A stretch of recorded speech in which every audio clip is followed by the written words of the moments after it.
Introduction. Secret societies. To some, the name conjures up an image of a shadowy and elite cabal meeting behind smoke-filled rooms, discussing tactics of world domination and manipulation straight out of the most far-fetched espionage thriller. To others, the image of secluded men, and occasionally women, banding together in exotic garb to perform colorful ceremonies and impart hidden knowledge and fancy but incomprehensible titles upon one another springs to mind. And to others, a fanciful and convoluted figment of the imagination sprung from only the most paranoid and incredulous minds is evoked by the title. But just how far-fetched and fanciful is the prospect of a secret society? Could it be that there walks among us, in any given echelon of the population, groups given to exercise inordinate amounts of power and influence over the rest of us? Could these exotic members-only clubs really pose such an immediate threat to our well-being that our very way of life is endangered? At what point does the merely colorful, mysterious, or deluded result in murder, mysterious deaths, unanswered disappearances, crime, extortion, control and in some cases, complete and unmitigated power? The rationale and history behind secret societies have been amply covered in general works on the subject, some purely speculative, others works of wild conjecture, and even some which have been meticulously researched and documented. Yet few adequately demonstrate the effects of these groups on society at large. And with very good reason. A secret society, by its very definition, is a group that possesses secrets, either conducive to its internal doctrine or structure, wielded as a threat or even a reward to maintain control over its members, or resulting from clandestine activities that would present a clear and present harm to the world as a whole were they ever to be revealed. Yet this definition covers a whole range of groups and practices, from the relatively mild and harmless hazing practiced by thousands of college fraternities worldwide to organized crime cartels and even low-level street gangs. What is it about the secret society of popular legend and lore that continues to hold such appeal and such danger to countless individuals in their daily lives that differentiates these shadowy entities from their more visible counterparts? More information and subsequently, more deliberate misinformation has been published in recent years than any time else. With the advent of the Internet as a dominant means of communication, the costs and risks of revealing the tactics and methodology of formerly arcane organizations has diminished greatly. At any given time, the dedicated investigator can click on an infinite number of sites revealing a mind-bogglingly complex chain of associations that, more often than not, serve to confuse and bewilder all but the most steadfast of investigators. Some have been adequately revealed as hoaxes. The 19th century fraud instigated by Leo Taxil regarding the elusive Order of the Palladium springs to mind. Others are altogether figments of urban legend that have resulted in a series of bizarre coincidences and tortuous links. The supposed 4-Pi movement alluded to by Maury Terry in his best-selling book The Ultimate Evil is one such prominent example. Yet still others have been so adequately researched, so ably presented, and whose coincidences are so improbable that one cannot help but put full faith in the veracity of at least some of these claims. Perhaps separating the fact from the fancy is one of the biggest dilemmas in adequately chronicling the danger of a secret society. And perhaps, that is but one of the goals of their effective operation. Fear of repercussion is at the core of the concealment and mysteries of a secret society. And with good cause. Many of these groups hold basis in ideological tenets that are not only firmly accepted by popular convention, but in some cases, diametrically opposed to it, tenets that in not so distant times, were punishable by persecution and even death. In our more skeptical, materially driven times, we are given to take the world of appearances solely at face value, as ipso facto. We neglect to remember that for many of our ancestors, the world of appearances, the phenomenological world as we know it, was an allegory that alluded to much deeper, almost incomprehensibly profound truths that shaped our thinking in radical ways. This link is at the heart of the often quoted Hermetic aphorism, as above, so below. Flying as it did in the face of official church and state-ruled forms of discourse, adherents could risk the most dire forms of persecution merely for venturing these views, and subsequently had to work under the mantle of strict secrecy, being driven underground in the face of reformations and inquisitions where they fermented, often forging links with one another and developing a highly dubious and complex lore. Yet scoff as we may at such unsophisticated, mystical forms of magical thinking, we neglect to remember that many of its adherents went on to influence the world in dramatic ways. The Greek philosopher Pythagoras, who is credited with introducing geometric theorems into the world, was one such member of a mystery school, indeed, a secret society where revelation of secrets was punishable by death. The Elizabethan scholar, magician, and court astrologer to Queen Elizabeth I, John Dee was one such proponent of Hermetic thought, and his advice to Queen Elizabeth regarding the invasion of the Spanish Armada in 1588 is largely why English is the dominant language in North America. Many of the leading ideologues and artists of the Italian Renaissance were profoundly influenced by Hermetic themes, and even the noted father of scientific rationalism and father of enlightenment Sir Isaac Newton had a long-standing interest in Hermetic and alchemical treatises. And the Masonic involvement of such U.S. founding fathers as Paul Revere, George Washington, and Ben Franklin has been sufficiently documented elsewhere.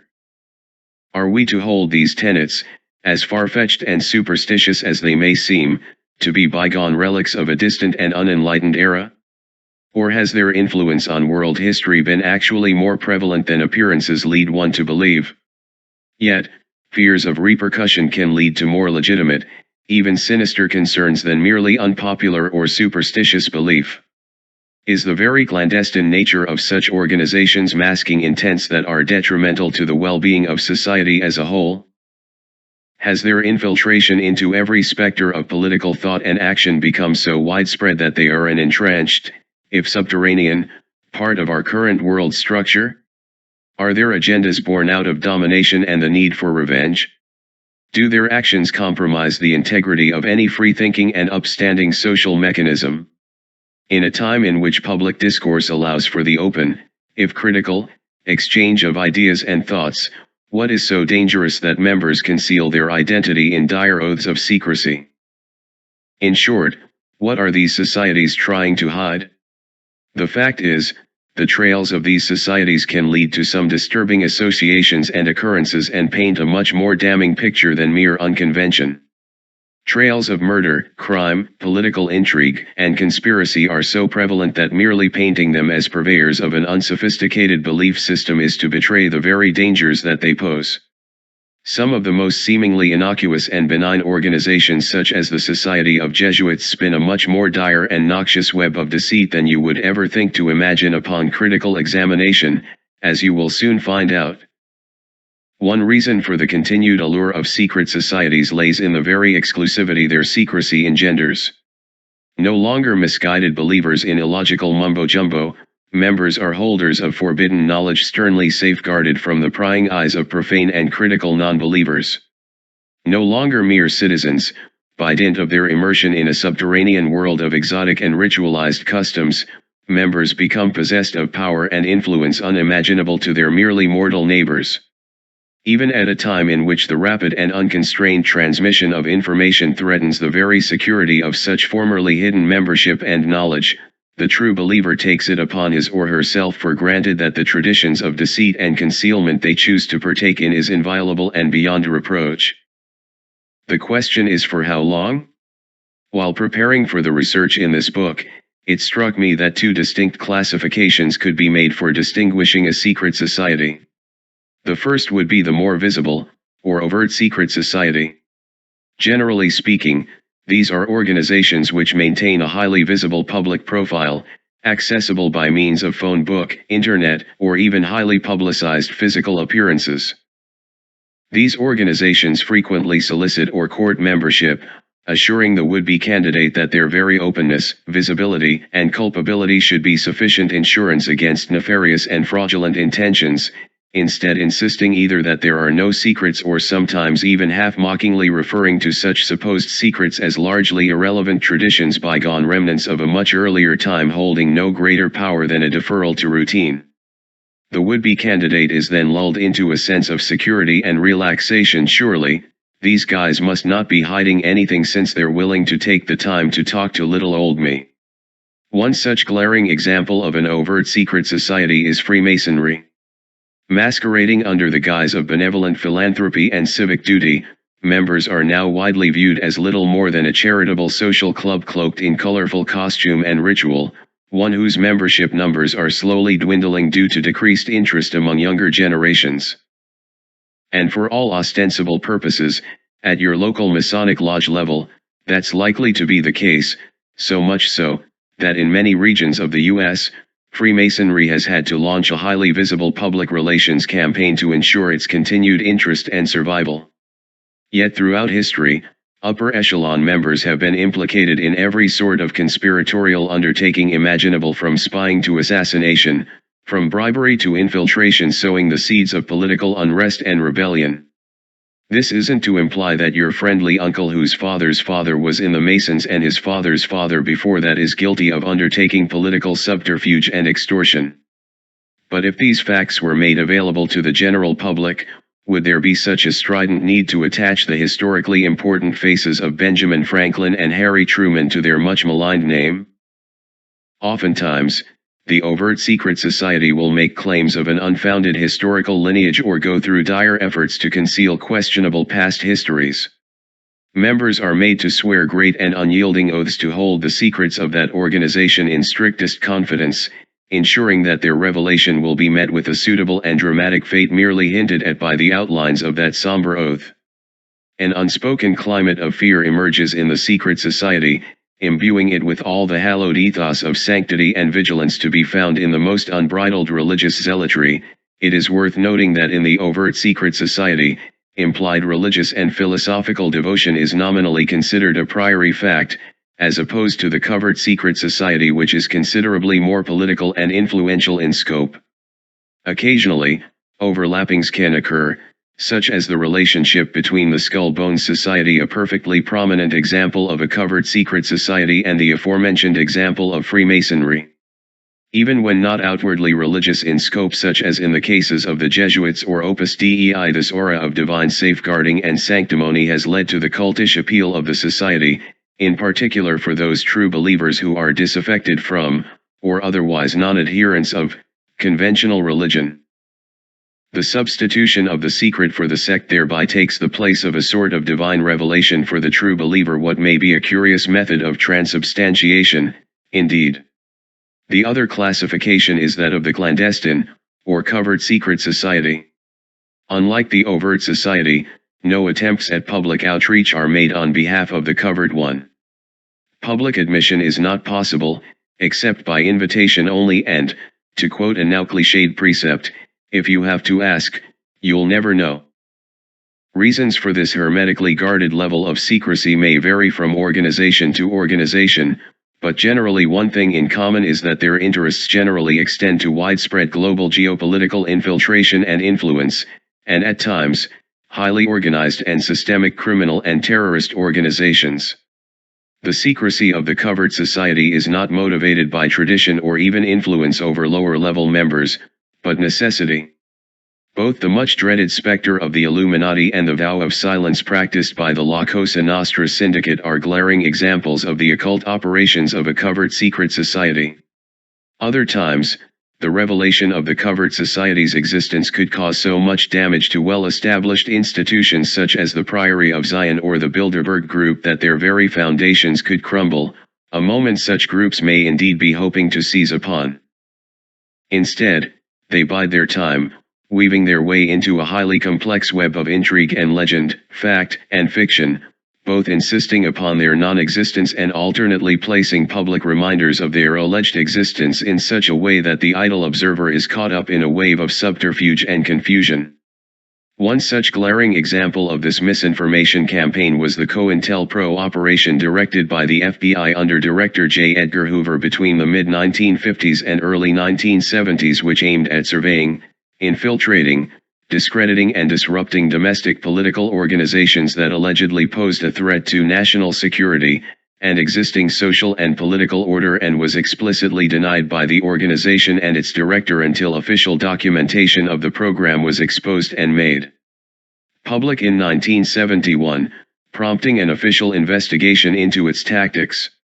Leadership in covered societies are sometimes hereditary, being passed down in generational lines akin to monarchism, the reinstitution of which is, in fact, an alleged goal of some of these cliques. Other times, a feigned leadership has been attributed to noted historical and cultural figures through an elaborate campaign of misinformation and well-constructed lore, granting a lineal if seemingly improbable succession of historical validity to the machinations of a society.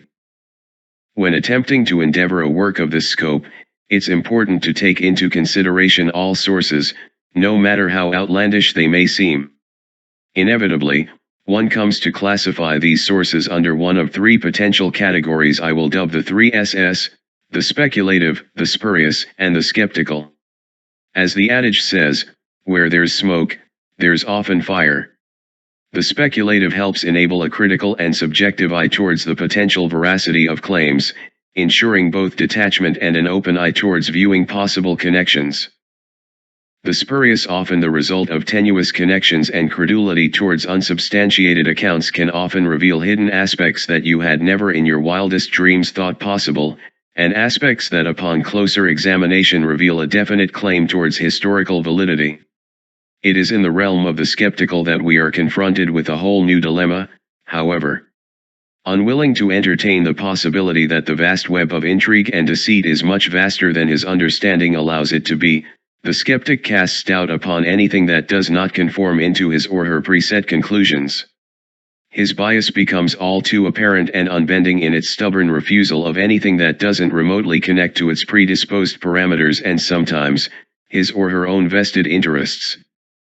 In this book, I have strived to separate legend from reality, fact from fiction, and examine how both seemingly opposite sides can be weaved into a highly complex series of associations, and ones that can often influence one another in the most unexpected ways.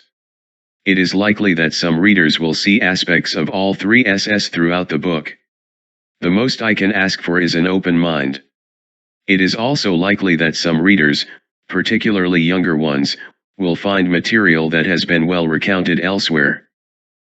I mentioned younger ones specifically because, having been brought up under the auspices of the information age, they've had a wider berth of both information as well as misinformation to absorb, reflect, and mull over.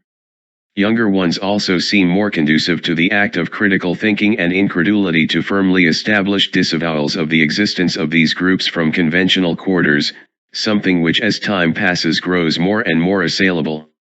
I'm grateful for the open minds and quick wits I see from younger generations, and encourage them solely to draw their own conclusions as much as I would any other generation. I can only hope this work will help encourage you to do so, regardless of your age. This work is meant as both introductory and cautionary. I do not intend it to be the final say on the matter of secret societies, my own or anyone else's. Far from it. I believe that as more information is made readily available to the general public, the need for more specialized works will be in higher demand. It is not intended to promote fear or prejudice, but to instill vigilance and critical thought towards established narratives of both history and legend. The truth may indeed be the strongest sword of all. And if I have done anything to sharpen that sword, then my task is complete. Chapter 1, The Hash-Sheshans. Alamet. There isn't much bustle these days in this fertile valley nestled among the Alberts mountain range of northern Iran, overlooking the capital city of Tehran. Nestled as it is by the province of Kashvan, known for its history as a center of trade, calligraphy, and culture to the south, and the Mazandaran province known for its forests, bridges, and as the birthplace of the last Shah of Iran to the north, it's as if the region is frozen in time. Sure, there are slightly more modern roads that steer through here, curving through the imposing crags, gullies, and hills, but even these seem foreboding in comparison to the densely huddled villages you leave as you make your ascent through the vastly impenetrable boulders and hills. Even the rivers, ravines, and lakes seem to hum more like a funeral chant than a natural, gurgling stream. The preternatural silence that crowns these stones, punctuated by the occasional lone cry of an eagle, is less a welcome solace than an omen warning to the unwary visitor that there are secrets drenched in blood and viscera buried deep within the ruins and rubble. Frozen in time, the first impression you get upon taking in the surrounding mountains and boulders is that not very much has changed since the early 12th century. And for all ostensible purposes, it hasn't. After all, bones have their secrets to keep as well. It's perhaps ironic that we begin our review of secret societies at what has been popularly dubbed the very cradle of civilization. Perhaps not so ironic, after all. Perhaps secrecy is fundamental to the human condition. And perhaps the whole of the collective human experience as we know it is marked to some degree by the twin hands of manipulation and bloodshed. Cain and Abel. Master and servant. Tyrant and subject. Perhaps when we learn how deeply ingrained these processes are within us, we can begin to see them as obsolete mechanisms that have far outlived their usefulness. Distant relics of an unfortunate past. As distant as Alamut. Though the time of the Hashishins is long past, their relevance is still integral to our study. Though the last of the Hashishins died over 600 years ago, their presence still lives on to this day, embodied in modern terrorist organizations, rogue mercenaries, and military juntas embodied in the very heart, brains and sinews of anyone who would seek to control, dominate, and tyrannize through the means of force, bloodshed and menace to pursue any political, religious, or economic agenda, regardless of faction or sect. In fact, their very name lives on to this day, entered into everyday language, assassin. And without a thorough knowledge of the origin of the tactics secret societies have developed throughout history, those who refuse to remember the past are condemned to repeat it. Origins of the Hashishin. Perhaps the blueprint for all secret societies, an understanding of the role the Hashishin played is impossible without understanding the context in which they developed. By the 12th century, Islam had splintered into several distinct branches, two of whom are still locked in a bitter conflict to this day, the Shia and the Sunni. The Sunni, who represent the largest denomination of Muslims in the world, maintain that Abu Bakr, the father-in-law of the Prophet Muhammad, is the first and rightful caliph, the direct political and religious successor to the Prophet of the Muslim community. In distinction, Shiite philosophy declares that the Prophet's son-in-law and cousin Ali holds rightful claim to the title of caliph. Within this divide, numerous subdivisions occur, each claiming distinct lineages and successions as varied and conflicting as their tenets. Within the Shiite branch, the three largest subdivisions are recognized as the Imamiyya, the Ismaili, and the Zaydi. There is not enough space to detail the specific differences between various branches and divisions of faith. Suffice to say, that by 1090, much of the Middle East was largely under the rule of the Fatimid Caliphate, who claimed direct origin from Fatima, the first daughter of the Prophet. The Caliphate itself was explicitly Shiite in scope, with the caste majority of rulers being adherents of Ismailism.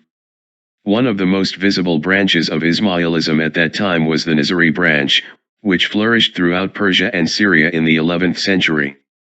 And it is directly to the Nizari branch that the Hashishin developed and flourished, under the stern and all-watching leadership of its founder and visionary, Hassan I Sabbah, the Old Man of the Mountains.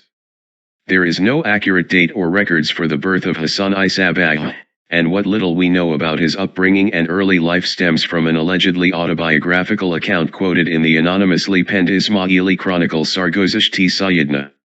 The account states that Hassan was born in Persia in the 1050s to a Imamayi family, and was raised with the tenets of that faith in the city of Ray, where the future Grand Master also studied alchemy, philosophy, astronomy, and it is rumored, certain occult doctrines practiced by renegade Muslim imams. Ray was home to a burgeoning movement of Ismaili missionaries, and the young Hassan was converted to the doctrine at the age of 17, eventually swearing allegiance that same year to the Fatimid Caliphate in Cairo. It was in Cairo that Hassan studied in depth with leading missionaries and clerics of Ismailism, eventually earning a reputation as one of the most fervent and devoted disciples of the Ismaili creed. Accounts vary as to his journeys from the age of 17 until his return to Persia in 1081. Was he imprisoned? Persecuted? One account tells of Hassan's meetings with a group of heterodox Muslims in Syria, where he was trained in the principles of magic and sorcery. One thing is for certain, upon his return, Hassan settled within the Alberts mountain range where, after establishing several Ismaili communities, he drew the ire of Nizam al-Mulk, Grand Vizier of the Seljuk Empire, prompting his retreat deep into the mountains of Alamut in 1088. It was at Alamut in 1090 that Hassan formulated his grand strategy, to formulate a clandestine army and religious order of Fadayin, in Arabic, literally the men who accept death, devoted to the expansion of the Nizari Ismaili creed, structured in a hierarchical and initiatory structure. Hassan served as the secretive and omniscient Grand Master of the order for 35 years until his death in 1124, during which time it is said he only left his quarters twice to observe from his impenetrably constructed fortress, known as the Eagle's Nest, the heavens from its rooftop. Below, the Grand Master served several of his trusted chiefs and strategists known as the Grand Propagandists, charged with disseminating the Grand Master's orders. Beneath these, served the propagandists, who were charged with recruiting men from outlying villages into both the Nizari Ismaili creed and, should their devotion be loyal enough, the order itself, the Rafiqs, or companions of the order, and finally, the Lasaiks, or adherents themselves. It is from the Lasaiks that the Grand Propagandists personally elected to train in order to become the most feared and reviled assassins of their times, targeting not only rival Muslim sects, including the Sunni Seljuk Empire, who were all but decimated by Hassan and his order, who swore an oath to revenge the Grand Master's persecution, but also invading Christians and allies during the First Crusade. It is worth noting that there is strong evidence that the Hashishin made direct contact with the Knights Templar, of whom we will discuss in the following chapter. Each convert to the order was expected to go through a series of 9 initiatory degrees. In the first, the pupil was thrown into a state of confusion, through analogy and teaching, towards the tenets of his previous religious and political convictions. This is the source of the maxim "nothing is true, all is permitted," often attributed to Hassan. Although there is no documentation stating that Hassan uttered these words, its popularization is largely due to the writings of countercultural icon William S. Burroughs. At this point, the pupil was so disoriented by the dissection of his beliefs that he had no point but to submit to the blind obedience of his teacher. In the second, he was taught that God's approval cannot be won except through the allegiance to his imam, or teacher, viewed as the guardian of God's word. In the third, he is instructed into the nature of his imam. In the fourth, he is taught that Muhammad was not the last of the prophets, and that the Quran is not God's final revelation to man, an implicit breach with the teachings of the Quran. The fifth and sixth elaborate on the allegorical nature of the outward practices and customs of Islam. The seventh held that both humanity and creation were one, with all phenomena existing as a fraction of the whole, including both creative and destructive power. The eighth taught that all religion and ideology was fraudulent, including Islam, preparing the initiate for the ninth and final secret, that the student was now freed from belief, acting as a purified philosopher in the knowledge that nothing literally was true, and that the only permissible belief was action, and furthermore that the only possessor of the reasons for carrying out any action whatsoever was the mysterious Grand Master of the order, Hassan Isabah himself. How were so many impressionable young men so easily swayed to renounce their upbringing and the beliefs of conventional Islam and plunge headfirst into nihilism and martyrdom for the sake of one man's lust for omnipotence and revenge? Deep within the maze-like fortress of Alamut, Hassan had constructed a lavish artificial paradise, replete with beautiful gardens, music, flowing rivers, and ravishing dancing houris to bedazzle the eyes of would-be converts, unwittingly drugged with liberal amounts of hashish, from where the order derived their namesake.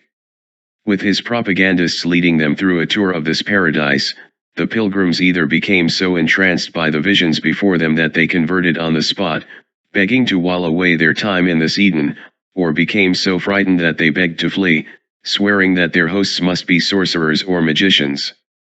In either case, it was only through obedience to divine will of Hassan Isabah that entrance or exit was permitted. Only by swearing their fealty to this mysterious master were these senseless young men granted access to paradise on earth, or returned to their former lives. Few refused. And how successful was this tactic, which marks the first historical instance of brainwashing? The influence of Hassan swept not only through Persia, but Egypt, Syria, Azerbaijan, and much of the Arab world rumored to reach as far as France. Acting upon the Grand Master's orders, his faithful Fadain gained entrance into courts, villages and camps, often disguised in local garb and speaking in local dialects. After gaining the trust of those rivals they were ordered to infiltrate, they assassinated each target by dagger, always in full public view and always in daylight. It is worth noting that the Hashishin were never permitted to murder a civilian. Their first target was Hassan's old rival, Nizam al-Mulk. Their network of fear and stealth soon spread throughout Persia and Syria, with hundreds perhaps thousands of assassinations being committed before the eyes of a quivering public, who no longer knew which stranger to trust. Nor did neither the order nor their campaign of terror end with the death of Hassan I Sabbah. Over time, new Grand Masters were selected, each swearing to uphold the legacy begun by this mysterious old man of the mountains. Countless regions and properties were brought under their command. Crusading knights spun endless tales regarding their ruthless and mercenary foes, giving rise to the eventual adoption and Latinization of the term, assassin. And then it came to a halt. The fall of the Hashishin Empire came about with a Mongol attack at Elamet in 1256. Their fortress and paradise, seized. Their spirits and numbers, diminished substantially. The few remaining members spread out into Syria, where they acted as mercenaries for hire by local sultans and emirs. There is some speculation that they continued their teachings and practices well into the 14th and perhaps even early 15th centuries. And there is even some speculation that the influence of their internal teachings lives on to this very day, embodied in certain sects of the Iranian Mandaean faith and Kurdish Yazidi religion. But the prestige that the Hashishin enjoyed for almost 200 years is now a fleeting memory. Or is it? Legacy of the Hashishin. As stated earlier, the Hashishin fell in the 13th century, yet their ethos of carnage and terror continues to this day. It was felt in the Duvalier regime of the 1960s and 1970s with the secret police of his elite Tonton Makut Corps.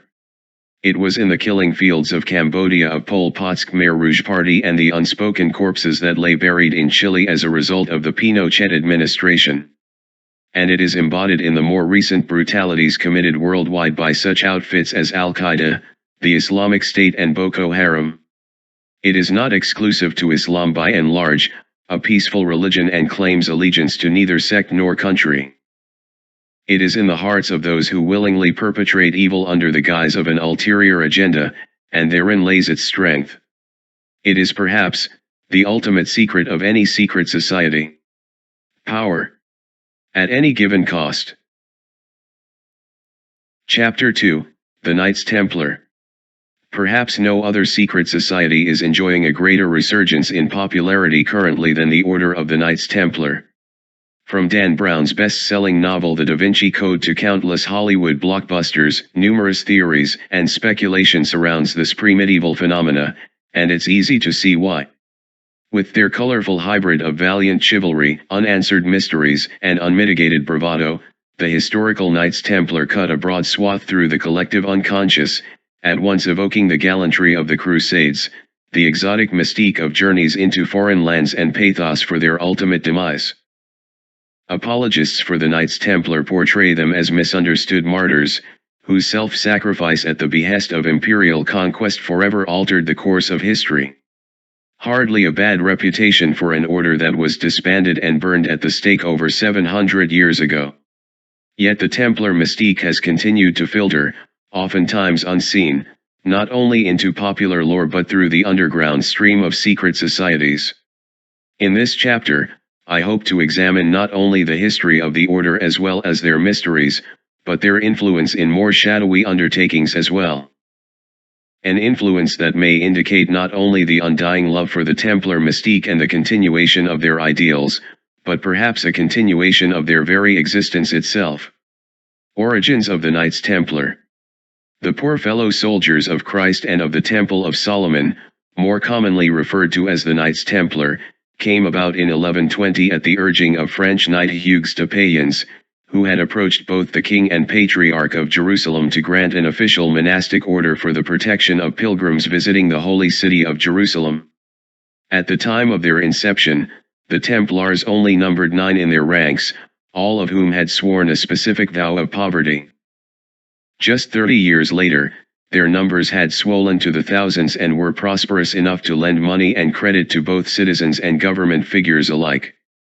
During the time of the Crusades, the Templars were often a key military component for the expansion of the Holy Roman Empire, being utilized as advanced shock troops in some of the most decisive battles of the conquest, including the Battle of Montgessard, where some 500 knights helped defeat the legendary Sultan Saladin's troops, which numbered over 26,000 combatants.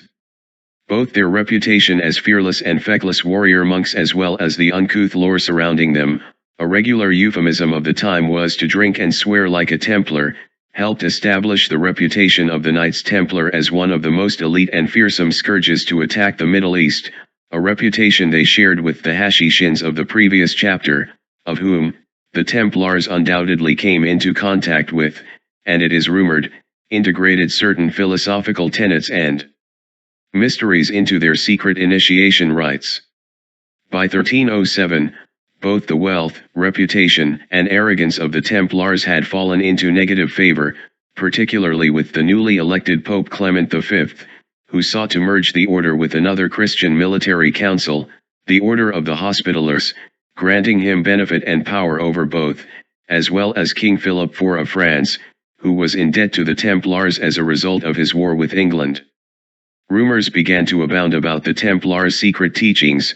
They were reputed to regularly engage in homosexuality, both denying the divinity of Christ and both trampling and spitting on the cross as part of their initiation rites, and worshipping a strange bearded idol of a head, alternately, the head of a goat, they referred to as Baphomet. These charges, along with others that constitute what was unquestionably heretical in 14th century France, have never been proven. But they have also never been disproven.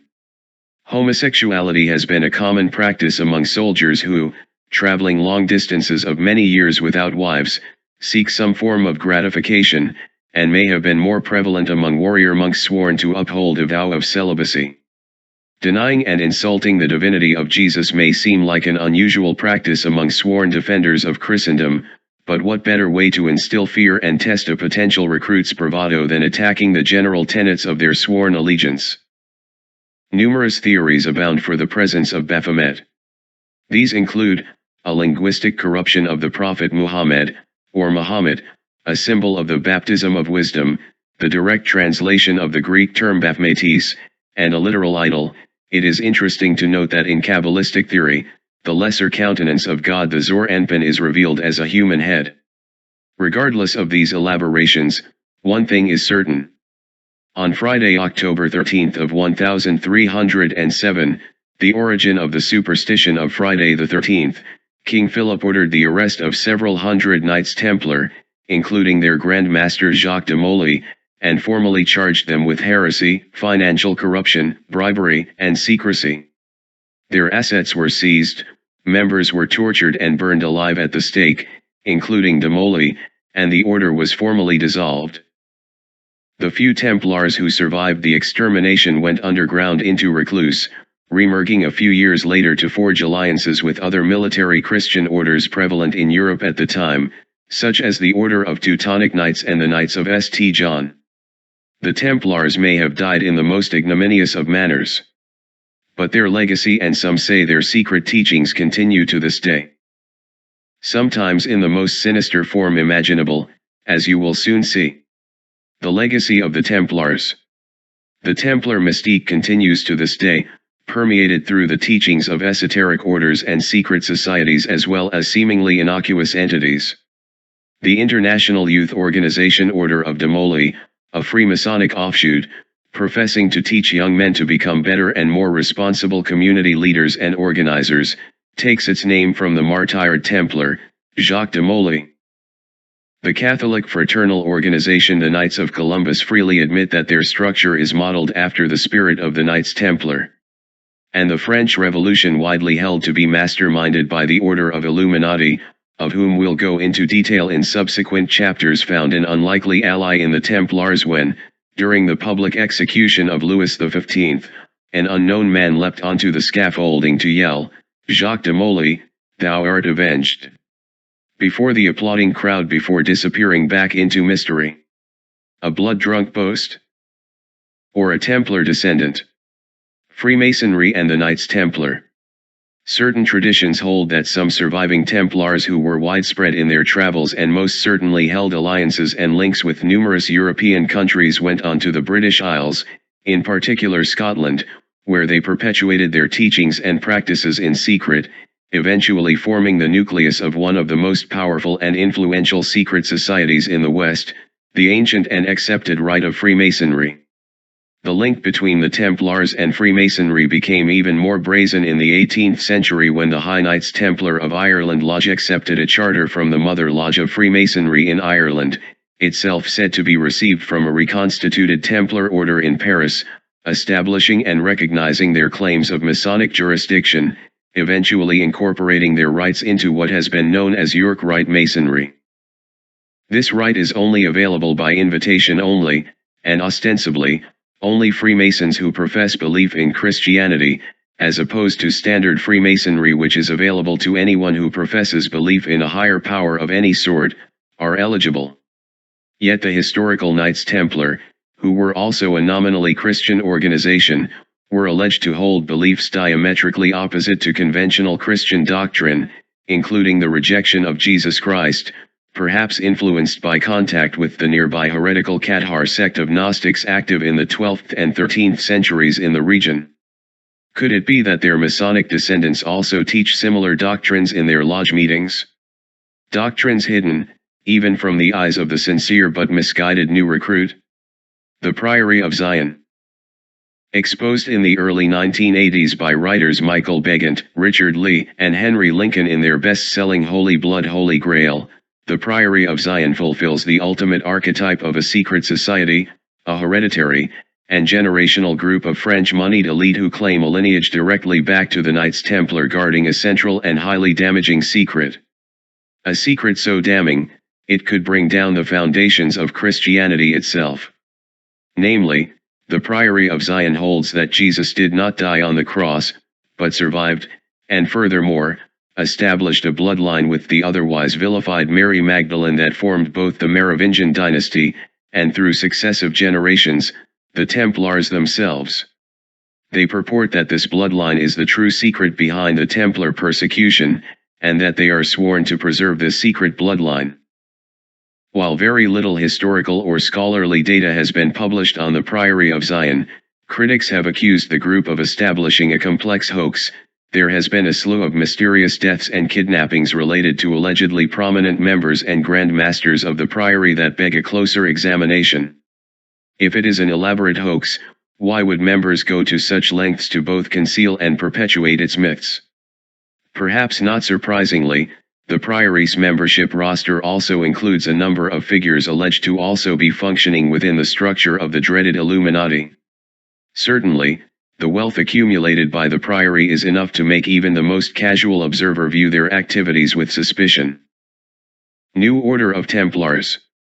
Formed by defrocked Cistercian monk and homosexual Jürg Lanz von Liebenfels in Austria in 1905, the Ordo Novi Templi, or New Order of Templars, was a bizarre concoction of Germanic neopaganism, quack science, virulent racism, creative biblical interpretations and supposedly divine revelations dedicated to further the racial self-confidence by doing pedigree and racial research, beauty contests, and the founding of racist future sites in underdeveloped parts of the earth. To this end, Liebenfels regularly published a magazine entitled Ostera, named for the pre-Christian holy day of the vernal equinox, which found its strongest support among brooding pseudo-intellectuals of racist and anti-Semitic circles, including a young and impressionable Adolf Hitler. In it, Liebenfels regularly upheld the superiority of the Aryan race, and made military and religious vows to safeguard the sanctity of the race by sterilizing and eradicating the presence of lower and inferior races. What would seem like absurd jabberwocky of the most inane caliber by any sensible human was obviously taken quite seriously by the Third Reich.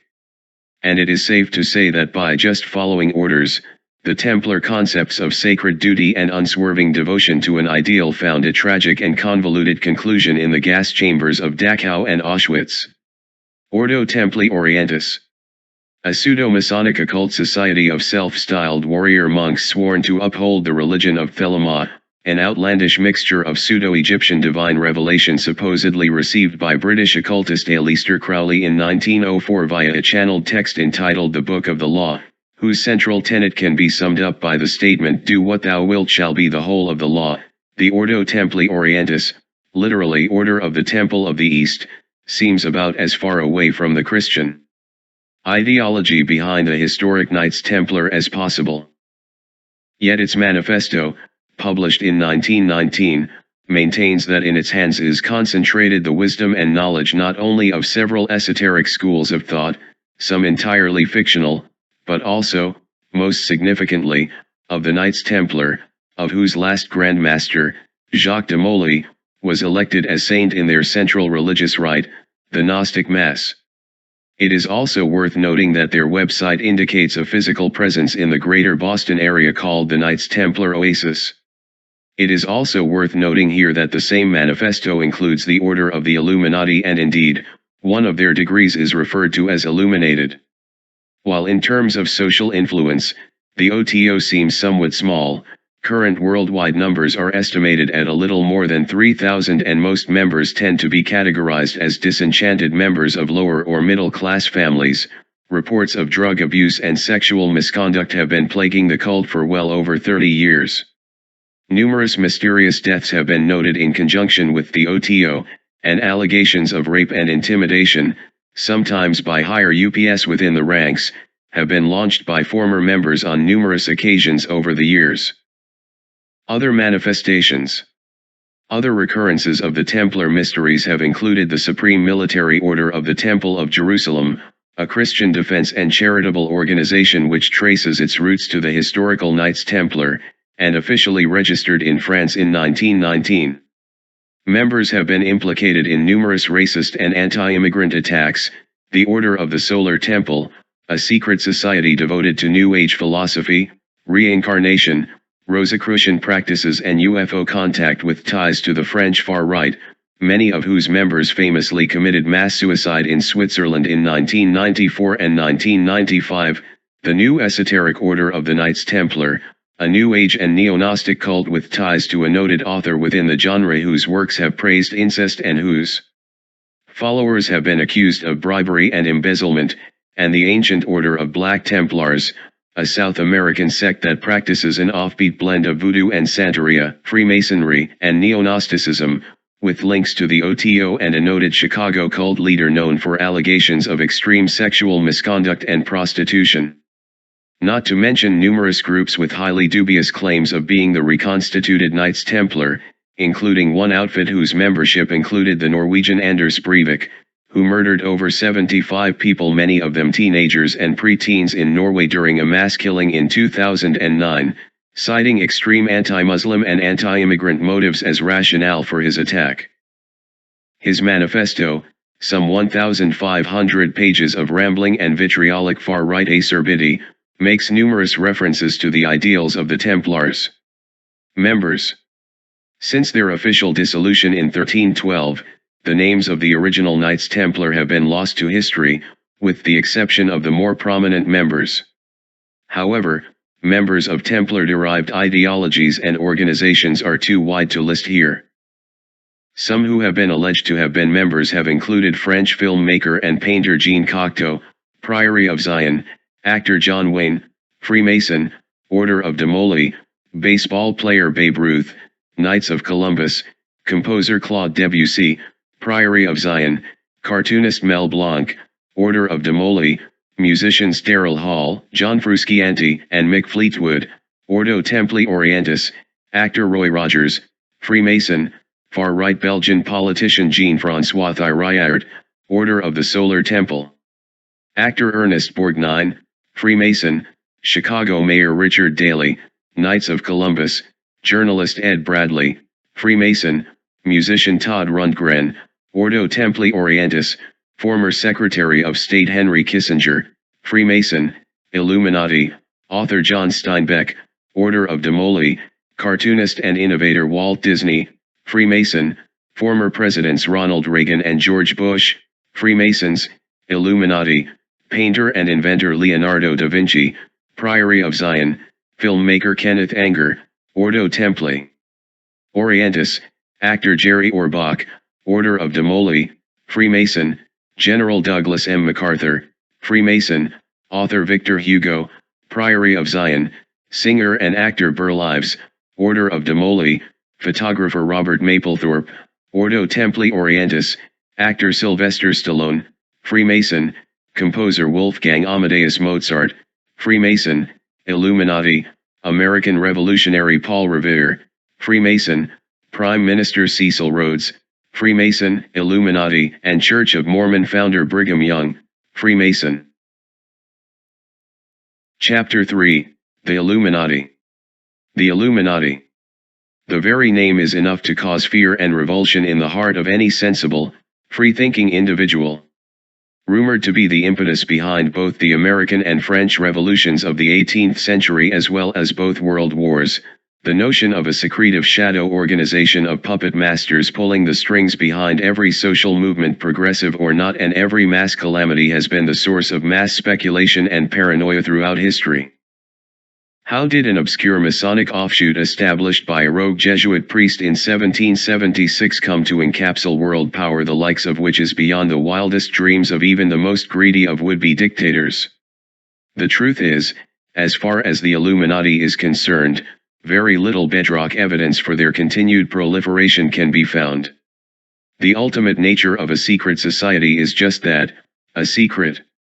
And perhaps no other society has been so successful in shrouding themselves in mystery, deceit, and misinformation than the Order of the Illuminati.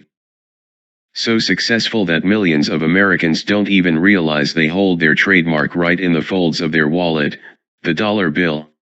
Look at the backside and observe the enigmatic eye in the pyramid, crowned by the banner Novus Ordo Seclorum, the New World Order. If that's not enough to convince you of the ultimate plot of their designs, then read on. What you refuse to admit just might haunt you in the end. Origins of the Illuminati. The story of the Illuminati begins in Bavaria in 1770. A Jewish convert to Roman Catholicism, Adam Weishaupt was elected as professor of canon law at the University of Ingolstadt, a chair traditionally held by a Jesuit priest. Despite a subsequent conversion to the Jesuit faith, the 22-year-old Weishaupt still found himself victim of repeated rebukes and character assassination by Jesuit colleagues and superiors.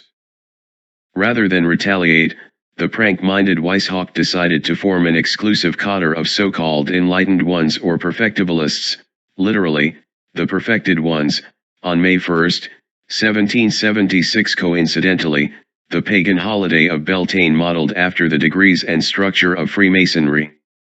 The overall goal of the Illuminati was to establish a free and just society, without ecclesiastical or political tyranny, in which both men and women were considered equal, and church authorities had no say.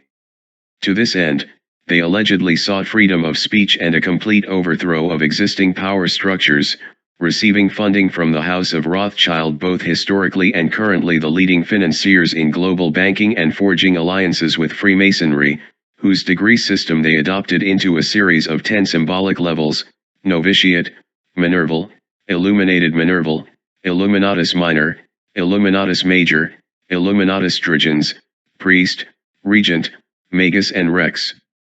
The initial 6 degrees appear steeped in the biblical and Kabbalistic mysteries of Freemasonry. Indeed, it is from these initial degrees that Weishaupt's Illuminati structure found the strongest support from existing Masonic lodges. However, at the level of priest, the candidate was required to renounce and sever all Masonic ties, wearing an oath of devotion solely to the Illuminati. The degree of regent extended this renunciation from conventional political and religious structures even further, with the candidate formally denouncing all ties to social, religious, and political affiliations, and was expected to extend the influence and aims of the Illuminati even further, subverting and infiltrating those very structures they denounced, a practice reminiscent of the Hashishins covered in Chapter 1. The order soon grew support from some of the leading political, literary, and social figures of the time, including Ferdinand of Brunswick, foreign diplomat Xavier von Zwack, the writers Wolfgang von Goethe and Gottfried Herder, Duke Karl August of Saxe-Weimar, philosopher George Hegel, mystic Karl von Eckartshausen, the elusive Comte de Saint-Germain, and numerous princes, dukes, and barons from Bavaria and beyond. Yet in 1782, delegates from a Bavarian Masonic conference who had apparently been denied entrance to the upper echelon of the order formally denounced the Illuminati. Pressure from both the Catholic hierarchy and Masonic lodges forced then-ruler Karl Theodor to ban the Illuminati altogether, and the order was announced as dissolved in 1785. Yet there is substantial evidence that this dissolution was simply a ruse to hide the activities of the order internationally, particularly in France and the nascent America, where Illuminati tenets and doctrines had a substantial influence on both revolutions. It is known that one of the architects of the French Revolution, Jean-Joseph Mounier, was a member, and there is strong evidence that Thomas Paine, John Hancock, Alexander Hamilton, and Thomas Jefferson were secretly affiliated with the order. Weishaupt himself fled to Gotha, where he was granted amnesty by Duke Ernst II and from which he continued his base of operations until his 1811. As noted previously, Weishaupt drew initial support from the banking dynasty of the Rothschilds, and there is considerable evidence that members of the family took formal initiation into the lodge at its early stages. Other merchants and bankers were well known to have connections to the lodge, including the Swiss Jean Gaspard Schweitzer and the Austrian Ludwig von Goldman. However, it is through the Rothschilds, whose scion, Meyer Rothschild, is known to have stated, "Give me control over a nation's currency, and the law is meaningless," that Weishaupt drew his strongest financial and social support, a family dynasty that perhaps not so coincidentally were responsible for financing the Napoleonic Wars, the establishment of the U.S. Federal Reserve in 1913, and currently own an estimated 220 banks, including the Bank of England, the Bank of Israel and the People's Bank of China, as well as controlling interests in such corporations as Microsoft and IBM. And it is from the Rothschilds that the Illuminati perpetuates its most insidious scheme of all, a dynasty consisting of 13 distinct bloodlines. The Illuminati in doctrine and practice. At this point, the reader will probably ask, freedom? Equality? Liberty? Isn't that the basis of our modern society? What's so insidious about freedom of speech and justice for all? And truth be told, the ideals of freedom of opportunity and discourse ostensibly proposed by the historical Illuminati are noble and commendable. It is well worth noting that Weishaupt was a noted admirer of the philosopher Baruch Spinoza, and his fundamental text, the Ethics. Ideally, a free market would uphold legitimate and fair trade, mutually beneficial to consumers and financiers. Given that the Rothschild dynasty currently own an estimated half of the global wealth, the notion of international free market economics in practice is simply erroneous. Given their strong prominence within similar global conglomerates of secretive elite financiers such as the Bilderberg Foundation, and their historically documented practices of financing almost every imaginable war during modern history, as well as their current and publicly stated support of Zionist causes in Israel and abroad, even the most skeptical reader should smell a rat behind the myth of free trade. Let's instead view the Rothschilds for what they are, robber barons of the most nefarious caliber imaginable. And highly successful ones at that. The initial statutes of the Illuminati state that their goal is to put an end to the machinations of the purveyors of injustice, to control them without dominating them.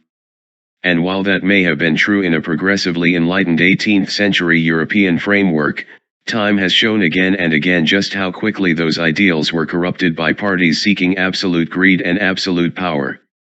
These days, the agenda behind the Illuminati's machinations include 1. The establishment of a one-world government, complete with one world military and police and one centralized currency. This is the true promise of the Novus Ordo Seclorum mentioned previously in the chapter. and both the establishment of NATO, the United Nations, and more recently, the European Union, are tangible reminders of the success of the Illuminati's mission. 2. The establishment of a centralized bank controlling all financial transactions.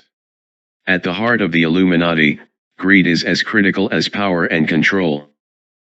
The existence of summits such as G8, G12, Bilderberg-sponsored conferences, as well as the recent economic breakdowns that have plagued so much of the United States and Europe, all bear the hallmarks of classic Illuminati design. 3. Advanced microchip monitoring of citizens as a need for surveillance and control. This technotronic method of monitoring, as predicted by Illuminati member Zbigniew Brzezinski in his book Between Two Ages, America's Role in the Technotronic Era, is just one step closer to the ultimate control of the Illuminati, begun with the establishment of the Social Security Identification System and barcode product identification. In time, this surveillance has also included digital monitoring of Internet activity, widespread wiretapping techniques, and covert government intelligence agencies. 4. An absolute totalitarian state in which freedom of expression is prohibited and dissenting opinion will be stifled. Widespread physical and character assassinations of those who have set out to expose Illuminati schemes has been well documented. Failing to submit to Illuminati designs, for example, the U.S. Select Service System, IRS review, and even the Registry of Motor Vehicles can and have resulted in fines and imprisonment. Other more extreme cases have included murder, blackmail, extortion, bankruptcy, and arson. It is this fourth point that is positively critical in assessing the dangers of the Illuminati.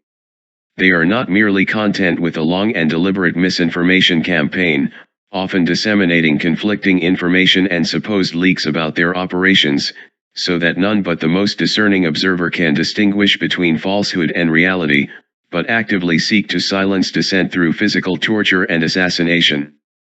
This methodology was best noted by the assassinations of both President Abraham Lincoln and John F. Kennedy, both men whom, if not directly aware of the designs and plans of the Illuminati, certainly saw a reform in government and economic policy directly in opposition to Illuminati doctrine.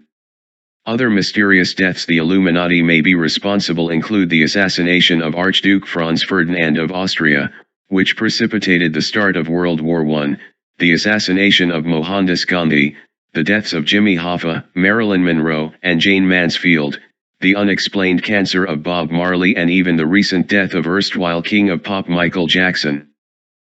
Both the internal and external symbolism of the Illuminati is rife with occult and esoteric emblems and metaphors, of which the all-seeing eye in the pyramid is perhaps the most notorious. This enigmatic device has entered the popular culture as one of the most enduring symbols, appearing everywhere from the previously noted dollar bill to popular novels, movies, comic books, and video games.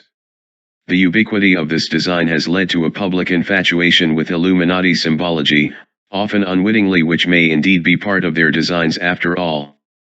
In more recent times, Illuminati-based insignia has become one of the hottest trends in the music industry, with artists such as Jay-Z, Lady Gaga, Katy Perry, George Clinton, Rihanna, Madonna, Nicki Minaj, and Tool, to name but a few, all openly displaying distinctively Illuminati-based symbology in videos, album covers, live shows, and promotional photos, be it wittingly or unwittingly.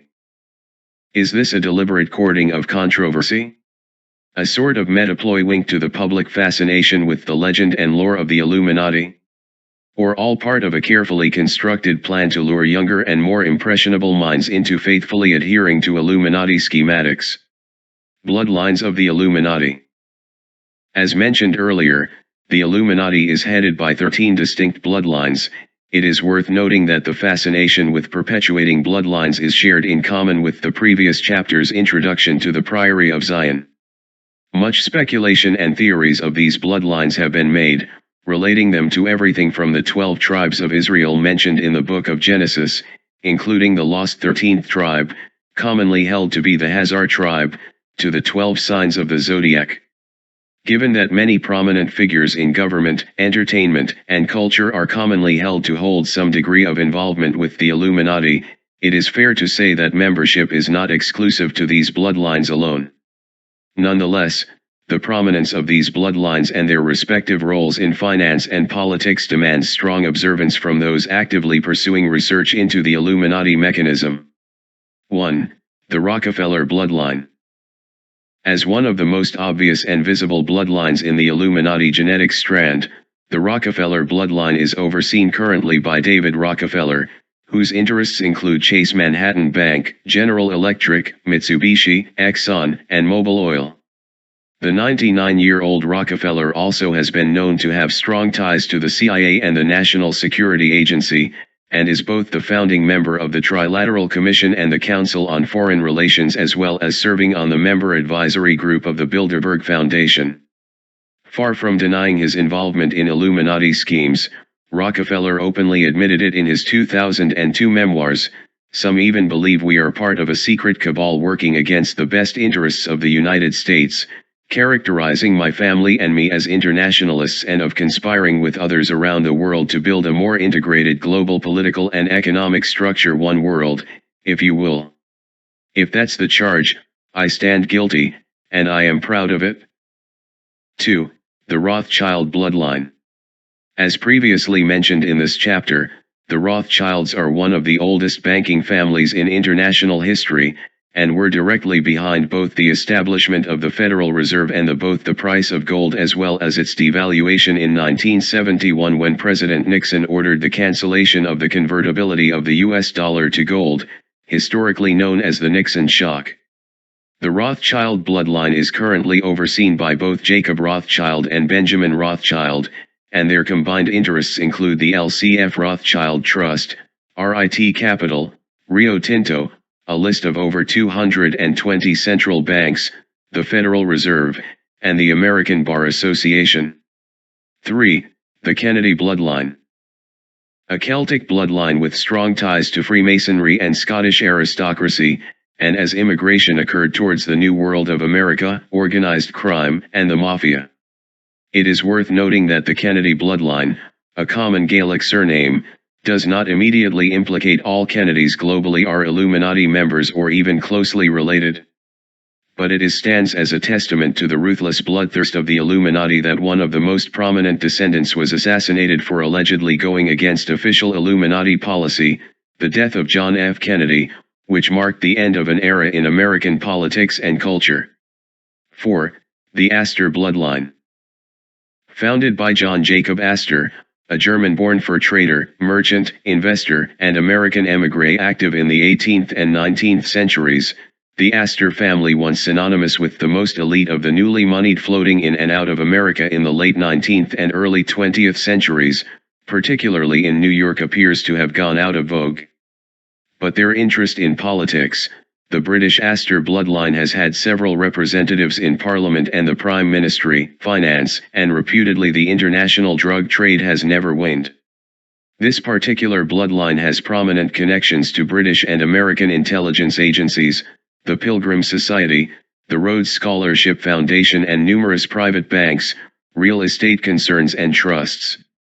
In addition, the Astor dynasty has had a strong relationship in Freemasonry, John Jacob Astor becoming heavily involved with New York Masonic lodges upon his immigration to the America, a strange feat for a man who supposedly spoke less than a sentence of English, and other eccentricities. One descendant, Ava Astor, was an avowed occultist and believed she was the reincarnation of an Egyptian princess. 5. The Bundy bloodline. With strong ties to the worlds of government, research, education, science, philanthropy, and Yale's secretive Skull Bones Society, the Bundy family isn't one of the more recognizable names to many Americans. But with Bundy family members serving in such key strategic initiatives as the CIA, Atomic Research, Harvey Bundy, Sr. served as the chief Pentagon liaison during the fabled Manhattan Project of the 1940s, the military, some of America's leading educational institutions, such as Cornell University, Ohio State, and Harvard University, and allegedly, occultism. It is known that prominent banker Harry Bundy served as a chief adept in a Masonic and Rosicrucian society in Colorado in the early 20th century. That very same lack of recognition makes them all the more dangerous. 6. The Collins bloodline. An enigmatic bloodline with strong ties to military intelligence, law, literature, education and, strangely enough, the church. The latter becomes all the more astonishing when it is revealed that some of the more prominent figures in the bloodline have been actively involved in Freemasonry, Rosicrucianism, and the occult. Numerous family members have been implicated in sex trafficking and organized crime over the years, leading one to watch clearly both the above-ground activities as well as the more clandestine, shadowy natures of this bloodline. 7. The DuPont bloodline. Best known as heirs to the vast chemical and pharmaceutical dynasty established in 1802 as a gunpowder mill by French émigré E.I. DuPont, this bloodline also maintains strong connections to the American government, with numerous paid representatives serving in key positions in the House of Representatives, Congress, and local politics in the state of Delaware. With an estimated combined wealth well into hundreds of billions of dollars and strong ties to both the Astor and Rockefeller bloodlines, the family played a critical role in securing negotiations for the Louisiana Purchase in 1803, which helped expand the territory of the Americas westward. More recently, the DuPont family made headlines in 1997, when heir John DuPont, an active philanthropist and sports enthusiast who had been diagnosed as paranoid and psychopathic, was convicted of the murder of Olympic wrestler Dave Schultz. However, the family's connection with several other mysterious deaths and disappearances indicate this may not have been likely to be the first instance of foul play, nor is it likely to be the last. 8. The Freeman bloodline. Here, the link to the previous chapter's Priory of Zion is made implicit, as one of the more recent and eminent members of the priory was one Gaylord Freeman, who served as Grand Master from 1963 until 1981, although, in keeping with the priory's innate vows of secrecy, the elderly Freeman publicly denied any involvement or even knowledge of the existence of the society. A well-respected financier, Freeman served as chairman of the First National Bank of Chicago, and was a known advisor to both the Nixon and Ford administrations, also serving on the board of the Rockefeller-founded Trilateral Commission. In addition, members of the Freeman family have known connections with numerous philanthropies as well as serving on the board of the Anti-Defamation League of B'nai B'rith. 9. The Lee bloodline. An extremely elusive bloodline, operating out of Asia and the South Pacific. It is estimated that members of the Lee bloodline include financiers, investors, and even presidents and premiers in Hong Kong, Singapore, and the People's Republic of China. It has been well documented that David Rockefeller had extensive relations with Chinese Premier Li Peng in the 1980s. The Lee bloodline also has extensive ties to the Tongs and other triads of Chinese organized crime. Above ground, this bloodline maintains interests in Canadian Imperial, Cavendish International, Bank of Commerce, Hong Kong Electric, and American Express, as well as maintaining international relations in trading and financing with the U.S. 10. The Onassis bloodline.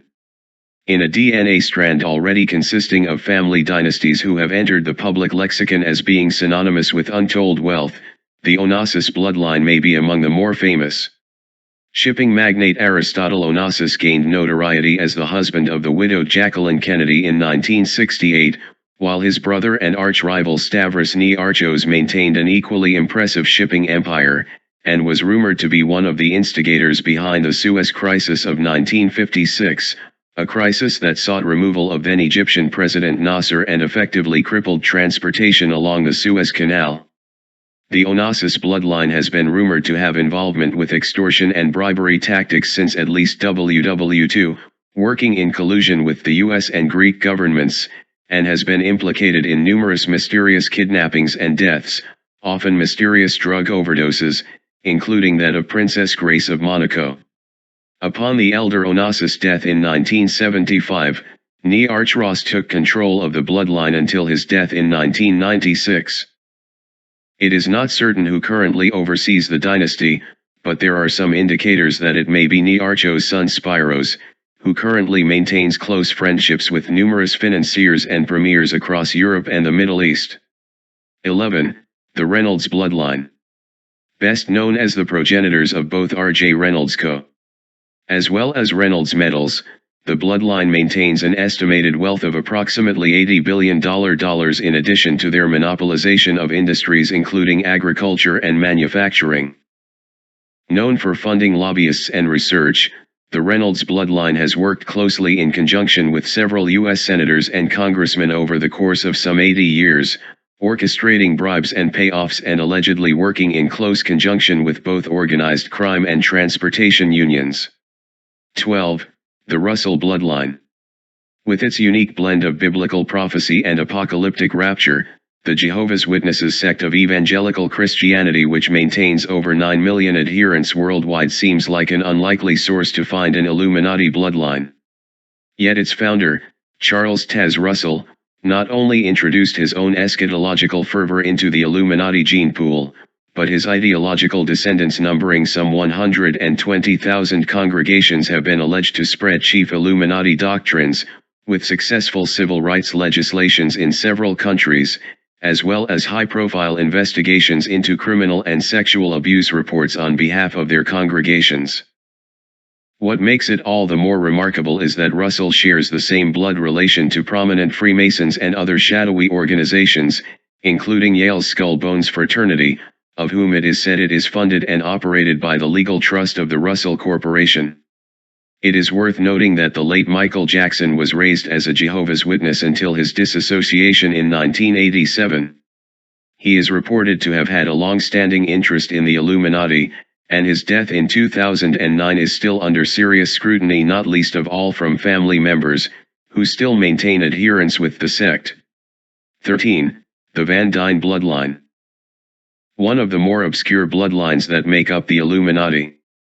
It is said that they are descendants from early Dutch settlers of Manhattan in the 17th century, and amassed a fortune as traders, merchants, and manufacturers. It is, however, known that one of the founding members of the Planned Parenthood Federation of America, which, in addition to providing affordable medical counseling, also provides and encourages birth control and abortion, was one Edward Van Dyne, an American physician active in the 1920s and 1930s. Planned Parenthood is known to have received funding from trusts and foundations associated or bearing the direct name of the Astor, Rockefeller, and Reynolds bloodlines.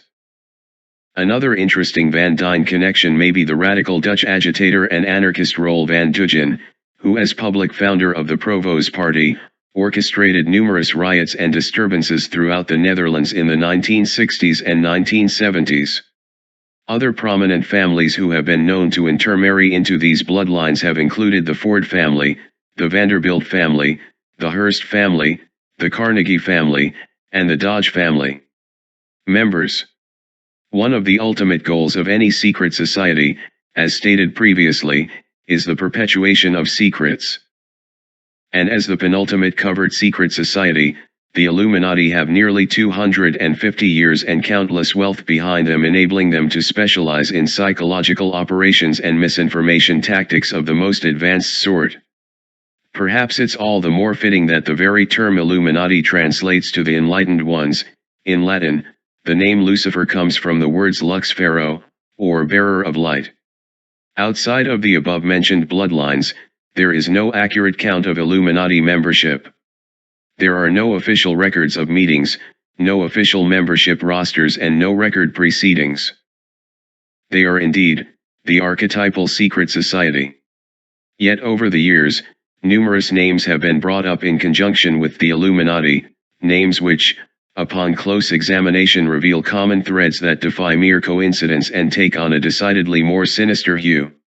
American pediatrician and physician Dr. Benjamin Spock, director Steven Spielberg, music mogul Rick Rubin, actor Tom Cruise, British monarch Queen Elizabeth II, billionaire investor Warren Buffett, Secretary of State Hillary Clinton, musician Paul McCartney, Lee Harvey Oswald assassin Jack Ruby, British Prime Minister Winston Churchill, former Eisenhower Secretary of State John Foster Dulles, actress Angelina Jolie, talk show pioneer Johnny Carson, economist John Maynard Keynes, media mogul Oprah Winfrey, former presidents George H.W. Bush, Sr.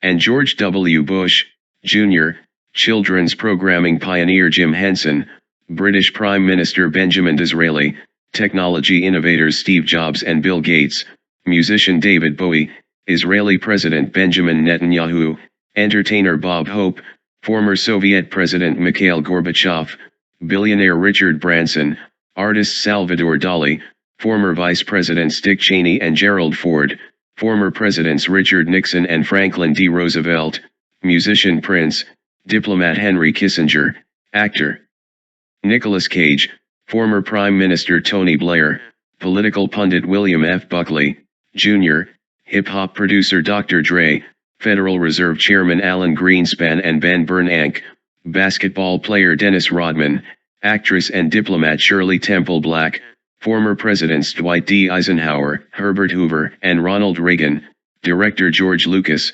UN founder Alger Hiss, and television evangelist Pat Robertson. Chapter 4, Freemasonry. Next to the Illuminati, of whom they are closely associated with, no other society has spawned more rumors and allegations than the Freemasons. Ostensibly a fraternal organization devoted to charitable deeds, civic obligation, brotherhood and the betterment of the individual, Freemasonry has wielded a considerable amount of power over political, economic, and social spheres over the past 300 years. How then did this strange amalgamation of disparate men, rooted in obscure ritual, pageantry, and secrecy, come to be known and reviled as the architects behind numerous revolutions, wars, and social changes? The institution of Freemasonry describes itself as a beautiful system of morality, veiled in allegory and illustrated by symbols. Such a description is both highly suggestive and, while open to interpretation, seems to pose no immediate threat to the general population other than a collection of bizarre symbolism masked by a frequently transparent veil of secrecy. Both the rituals and doctrines of Freemasonry have been openly published, and accessible to even non-affiliated parties.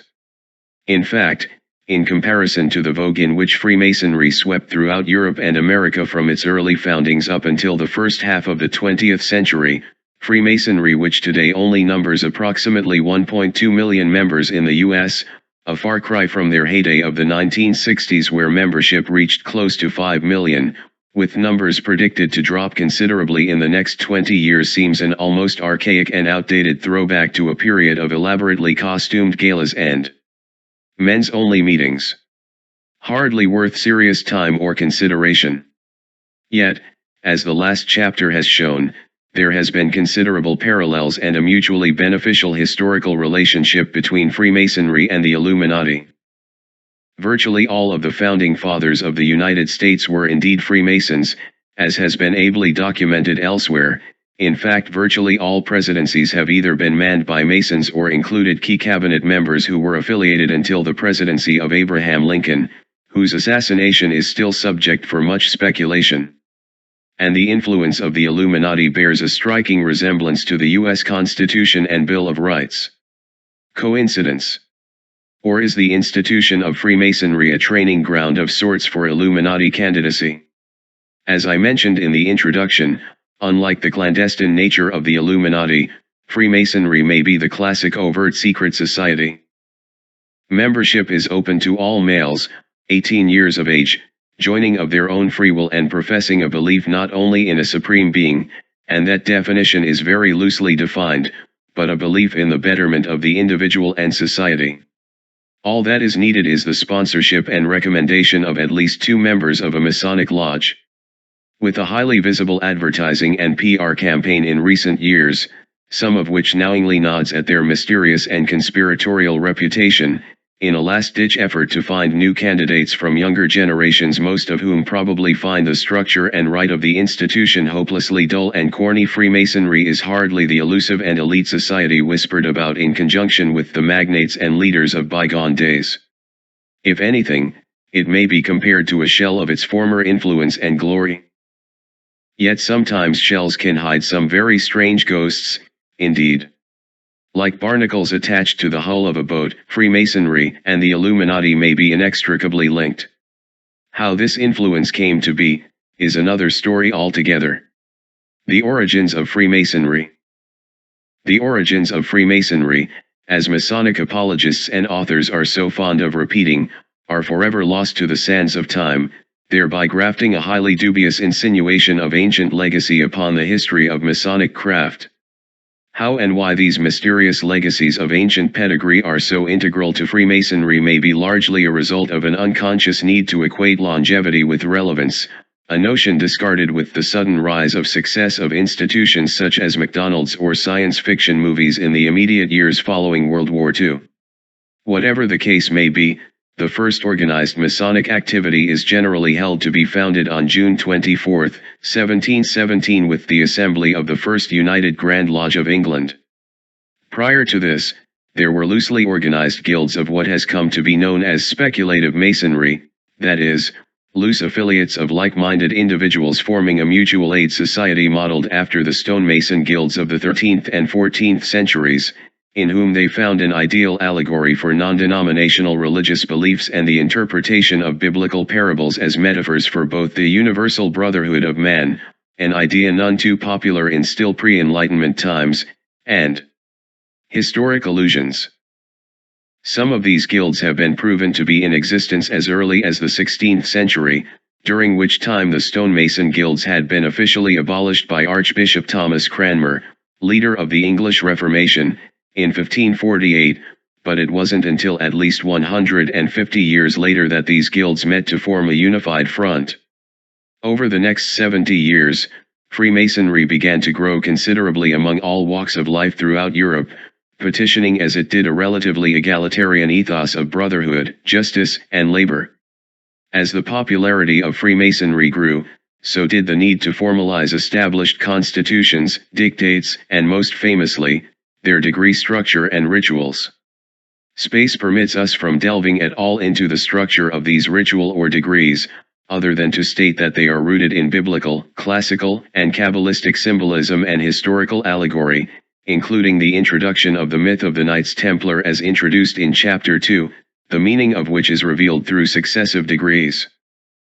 As the popularity of Freemasonry migrated throughout both Europe and the New World, many of the leading ideologues of the time became enamored of its tenets, which held that the equality of all men was indeed a demonstrable fact, a parallel with the Hermetic axiom of as above, so below alluded to in this book's introduction. Frenchmen such as Jean-Jacques Rousseau, Voltaire, and Montesquieu, all leading figures of the Enlightenment whose philosophies would have an inestimable influence on the formation of the American Constitution, were confirmed Freemasons, as were American founding fathers such as Benjamin Franklin, Thomas Jefferson, and George Washington. In order to place the popularity of such secretive organizations in context, we should take into account that such movements served a twofold purpose. The first is to provide a relative harbor where such ideals could be championed and discussed openly without fear of reprisal from reigning political ideologies who saw egalitarianism as inimical to their very structure. The second is that of a social mechanism. Much like today, even intellectuals needed a place free of judgment where they could relax and enjoy the fellowship and camaraderie of like-minded individuals. One drastic, if relevant, example would be the infamous Hellfire Club of Sir Francis Dashwood, of which Benjamin Franklin was known to be a member of, a libertine society in the 18th century, consisting of both British aristocrats and commoners alike, that was said to harbor secret services of devil worship, although in all likelihood, this was just a colorful and poetic metaphor for perpetual drunkenness, as opposed to legitimate satanic practices.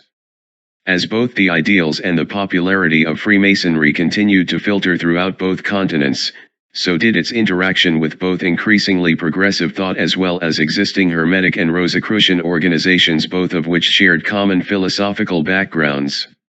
The need for a more inclusive attitude as well as allowance for diversity of opinion and ritual faced the various Grand Lodges throughout Europe and the Americas. Their decision was to establish a strict guideline of observance, practices, and ritual lore in which those outside of its pale, such as lodges which chose to allow female participation, bore the stigma of being known as irregular, or illicit masonry. Some customs, such as those of Prince Hall Masonry, which developed among freed slaves in the late 18th and early 19th centuries, were permitted as separate but recognized Masonic entities by Grand Lodge edicts. However, those who continued to operate at times clandestinely as illicit Masonic observances were the subject of outright hostility and vilification. And it is to these illicit chapters that we must observe if we wish to see the shadow side of Masonry in action. Freemasonry in practice. In Freemasonry, freedom represented liberty and equality in all sectors of life, inasmuch as it demanded the worship of a supreme being, whom Masons to this day refer to as the great architect of the universe, whose dictates the free and accepted Mason swore to uphold and present himself according to. It is interesting to note that the Freemasons might be considered early pioneers of interfaith practices currently in fashion. The Masonic candidate was considered to be a seeker after light. See the last chapter to note the parallels between Freemasonry and the Illuminati, and having found it metaphorically in the institution of Freemasonry, was expected to act as a similar beacon both those in his community as well as his fellow Masonic brethren.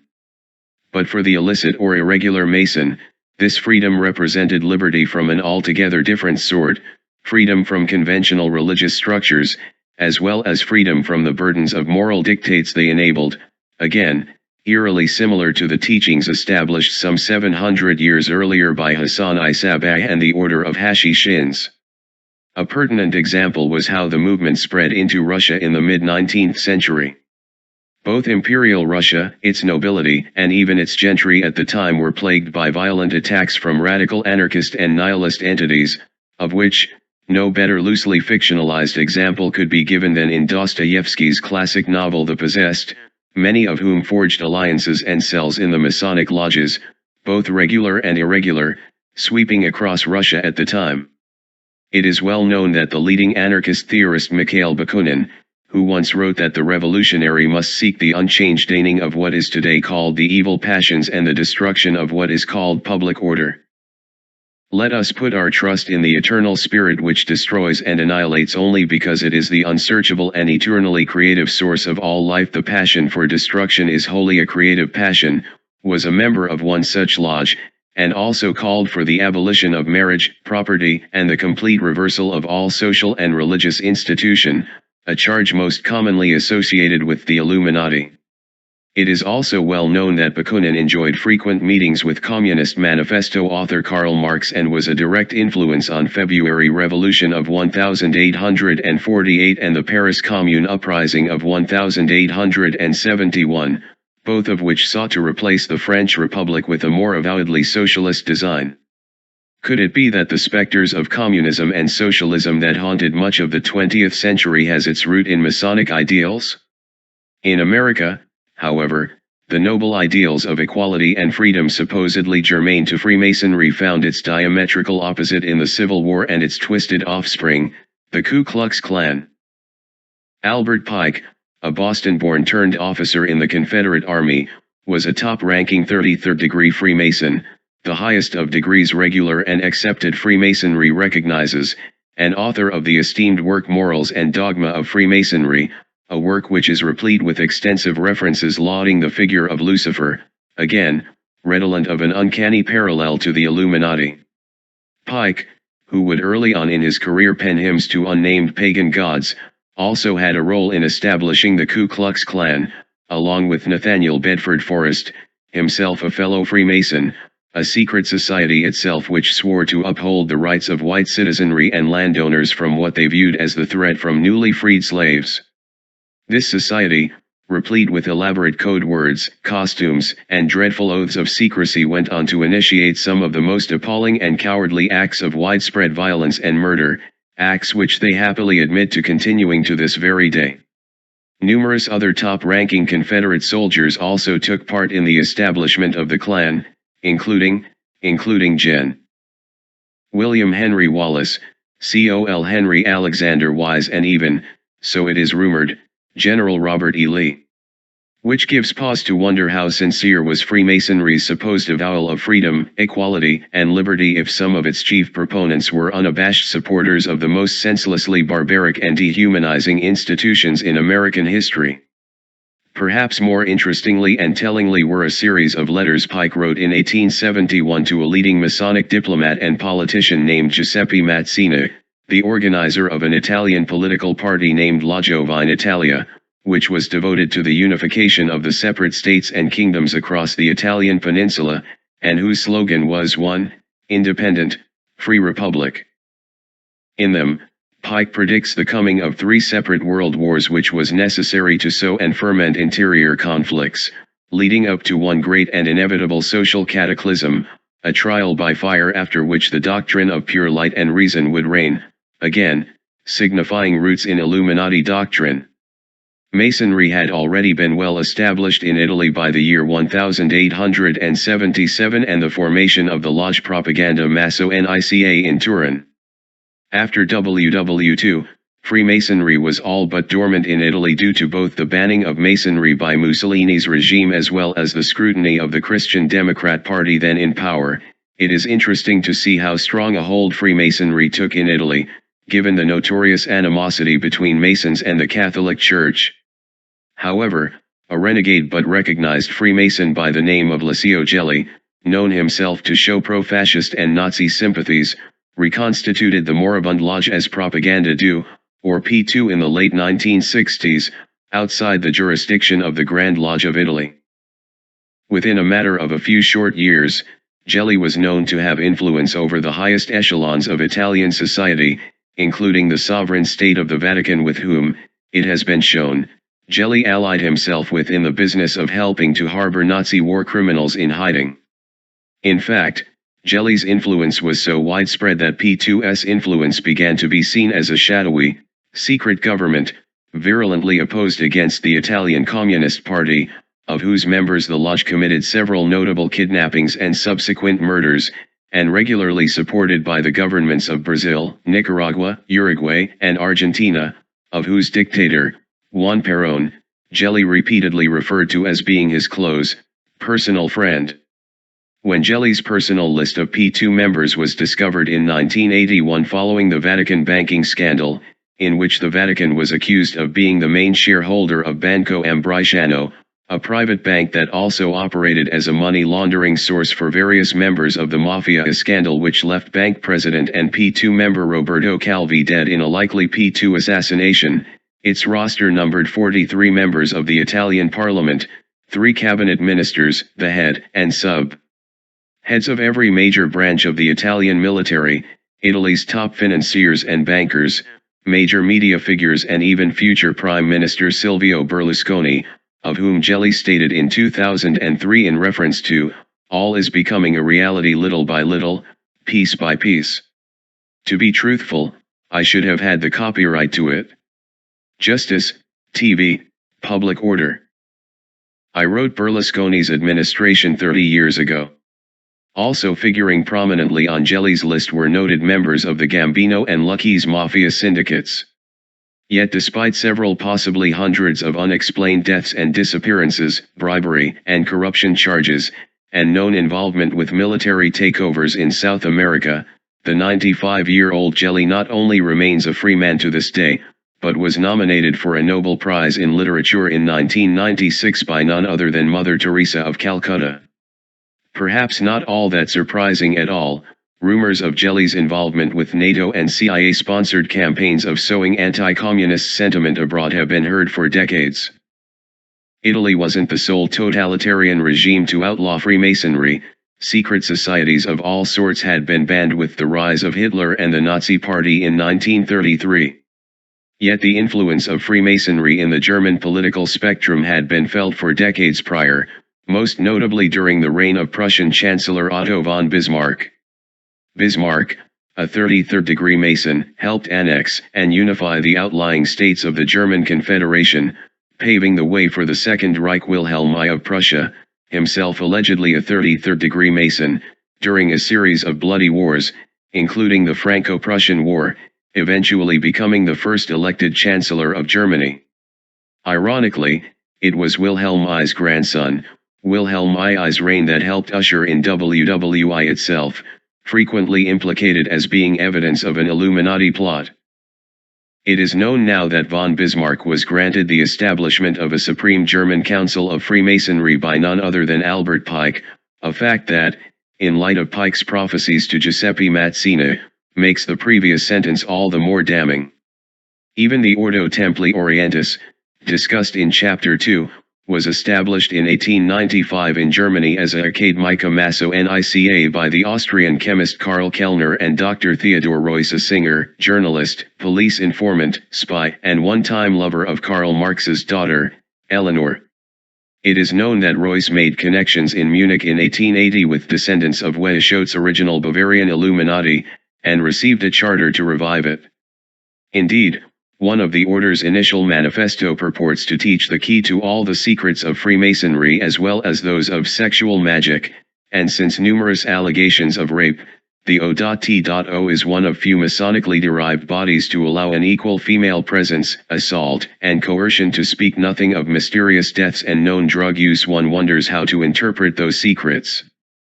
Chinese Freemasonry is officially banned by the People's Republic of China, although a Grand Lodge was formed in Taiwan in 1949 that is officially recognized by the United Grand Lodge of England. However, there are parallel routes in the emergence of mutual aid societies developing along mainland China in the 16th and 17th centuries, and it is quite probable that Freemasonry could have been established via trade routes in the country as early as the late 1700s. Regardless, the intermingling of Freemasonry with the new Chinese immigrant culture in the U.S. began in the early 19th century with the rise of the East-West maritime trade and the construction of the Transcontinental Railroad, and by the 1870s there were Chinese Masonic lodges meeting in various major metropolitan cities throughout the U.S. However, with the necessary emergence of the notorious triads of Chinese-American legend, themselves initially mutual aid societies devoted to aid Asian families either threatened by xenophobic sentiments or to assist in helping them settle abroad, during approximately the same time, by the 1940s the migration of Chinese, Taiwanese, and Hong Kong natives took on a decidedly more criminally minded hue than merely the colorful customs of fraternal associations.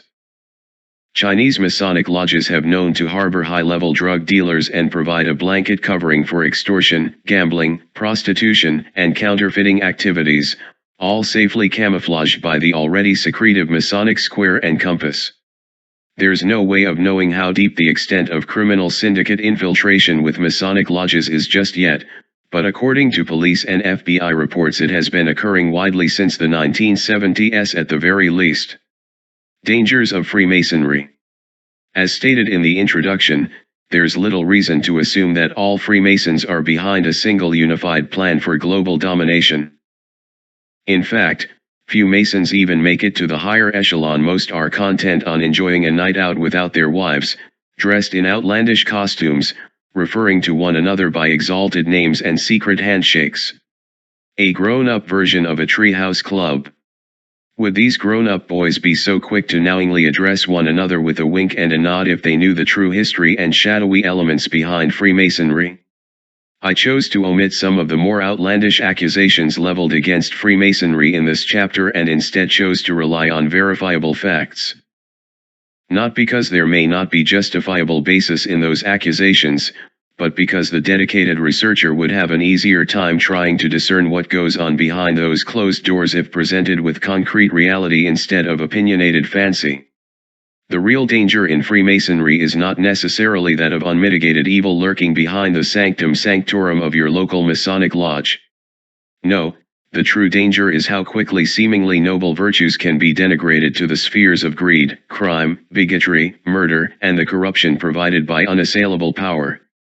And how quickly those virtues can be integrated into a schematic of control and domination on a global political and social scale. Unless, of course, those noble virtues were simply part of that schematic all along. Members. In addition to the previously mentioned parties in this chapter, known current and historical Freemasons have included Emperor of Mexico Augustin I, astronaut Edward Buzz Aldrin, French Emperor Napoleon Bonaparte I, author Mark Twain, automotive pioneer Walter Chrysler, aviator Charles Lindbergh, poet Alexander Pope, actor Richard Pryor, Supreme Court Chief Justice Earl Warren, silent film director Louis B. Mayer, FBI Director J. Edgar Hoover, Turkish leader Mustafa Kemal Ataturk, Escape. Artist Harry Houdini, Bolivian leader Simon Bolivar, silent film director Cecil B. DeMille, former Russian Tsar Alexander I, former presidents James Garfield, William McKinley, and James Monroe, boxer Sugar Ray Robinson, King of Sweden and Norway Charles XIII, artist Marc Chagall, composer Felix Mendelssohn, British King William IV, author Arthur Conan Doyle, Bell Aircraft founder Lawrence Dale Bell, automobile pioneer Henry Ford, former presidents James K. Polk, Andrew Jackson, and Calvin Coolidge, boxing promoter Don King, Apple co-founder Steve Wozniak, Chief Justice Earl Warren, M.T. Rushmore sculptors and designers Gutzon and Lincoln Borglum, explorer Richard Francis Burton, former presidents Harry S. Truman and Theodore Roosevelt, American frontiersman Davy Crockett, Belgian King Leopold I, politician Bob Dole, philosopher Friedrich Schiller, Church of Mormon co-founder Joseph Smith, Revolutionary War General Benedict Arnold, Supreme Court Justice Thurgood Marshall, British King Edward VIII, philosopher Johann Gottlieb Fichte, explorer Hiram Bingham, and former presidents Warren G. Harding and Lyndon B. Johnson. Chapter 5, The Trilateral Commission and the Bilderberg Group. In the altogether elusive lore of secret societies, no two entities seem more unlikely of inclusion than the Trilateral Commission and the Bilderberg Group. Both are well documented, if private, institutions whose existence as advisors on topics of global political and economic affairs have been well documented.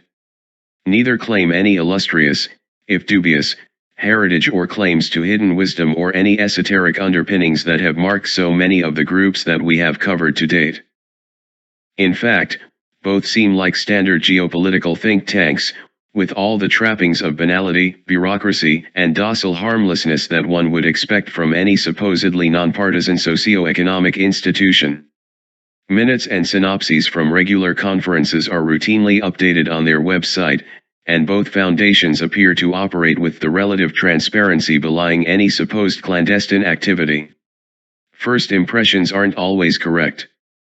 The truth is, behind their veil of seeming mundanity and discourse of fostering growing interdependence, there is a definitive ethos of globalization that appears at times downright identical to historical Illuminati doctrine and methodology. So identical, that the mutually recurring names and cross-pollination between all three entities are hardly coincidental. And with key advisors on both entities including top financiers, government advisors and subsequent appointed economists, the end net worth between the two just could ostensibly foster leading breakthroughs in scientific research and development, end poverty or world hunger, or ensure an adequate global infrastructure of resources for developing communities worldwide.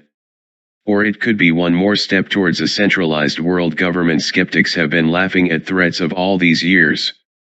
Synarchy and its malcontents. The purpose of this book is to provide a historical overview of secret societies and the threat they pose to the global population. It is not meant as to purport any political overview, serve as an economic primer or foster xenophobic sentiment. The educated reader can, and likely will, come across suitable works in which he can make an informed viewpoint in this regard, and in all likelihood, he or she has already done so. But in researching this book, one particular strand tends to serve as a unifying factor behind the seeming disparity of these groups.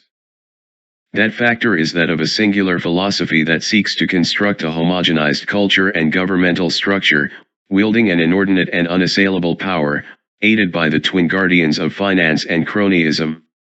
One in which dissent is silenced by acts of violence if need be by force, and control exerted over every aspect of its citizens' lives, often unknowingly.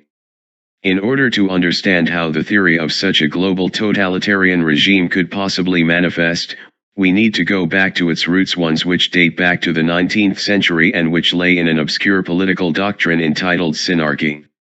And one which was first proposed by a French occultist and known Freemason named Joseph Alexander Saint-Yves d'Alvedre.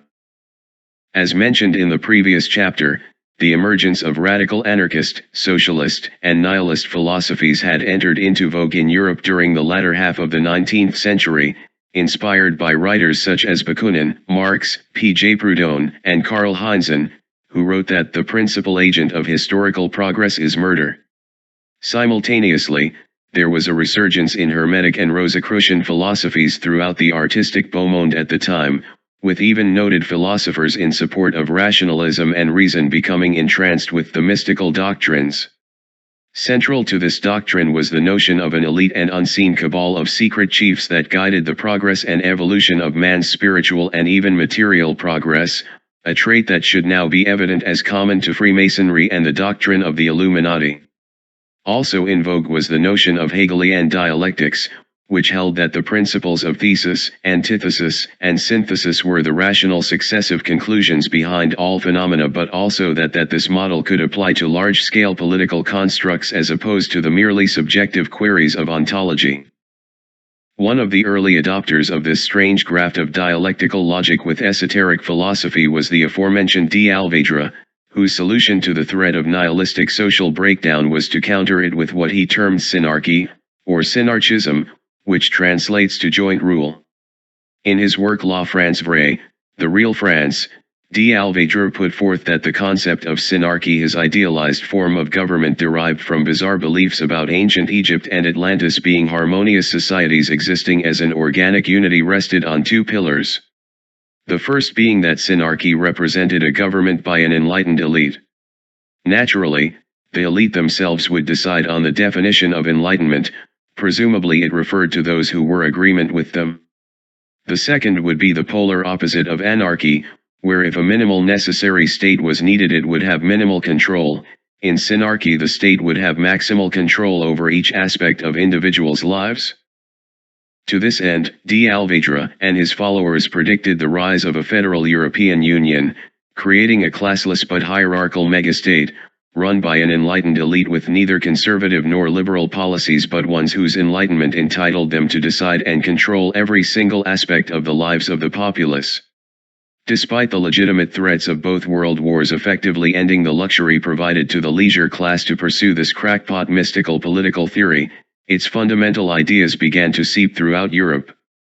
Both fascism and the communism of the USSR are essentially elaborations on fundamental synarchic principles, and during the Second World War, French synarchists collaborated with German occupying forces in Vichy France on grounds of preserving the model of state apparatus.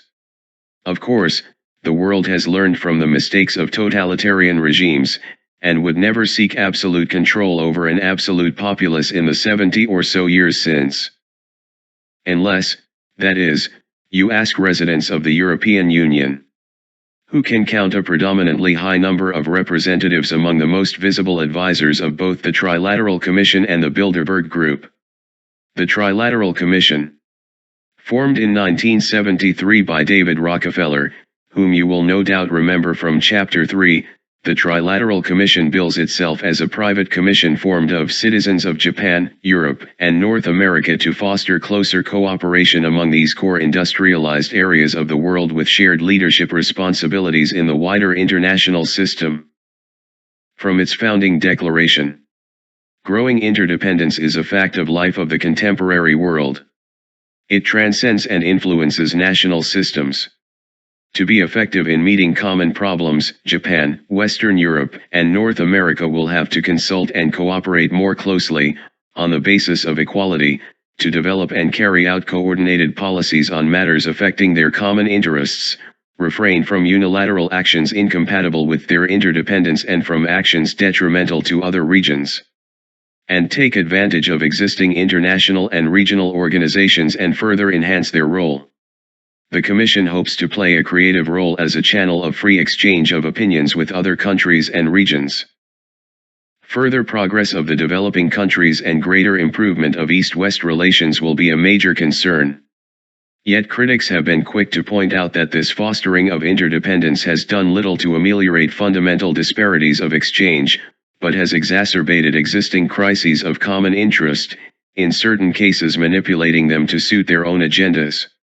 One early critic was former Senator Barry Goldwater, who suggested it was a coordinated attempt to seize control and consolidate the four centers of power, political, monetary, intellectual, and ecclesiastical, in the creation of an economic world power superior to the political governments of the nation-states involved.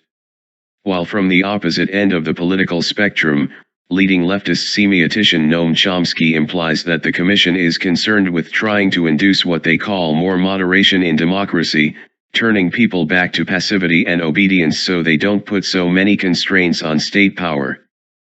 Yet it was up to the aforementioned Rockefeller along with trilateral co-founders Zbigniew Brzezinski to effectively select and choose the several hundred leading minds of finance and industry to serve on the initial committee, essentially ensuring that the global financial interests of the Rockefeller empire would be best served by its committee members. And it was largely their joint ploy that helped elect then Georgia Governor Jimmy Carter the presidential seat in 1976.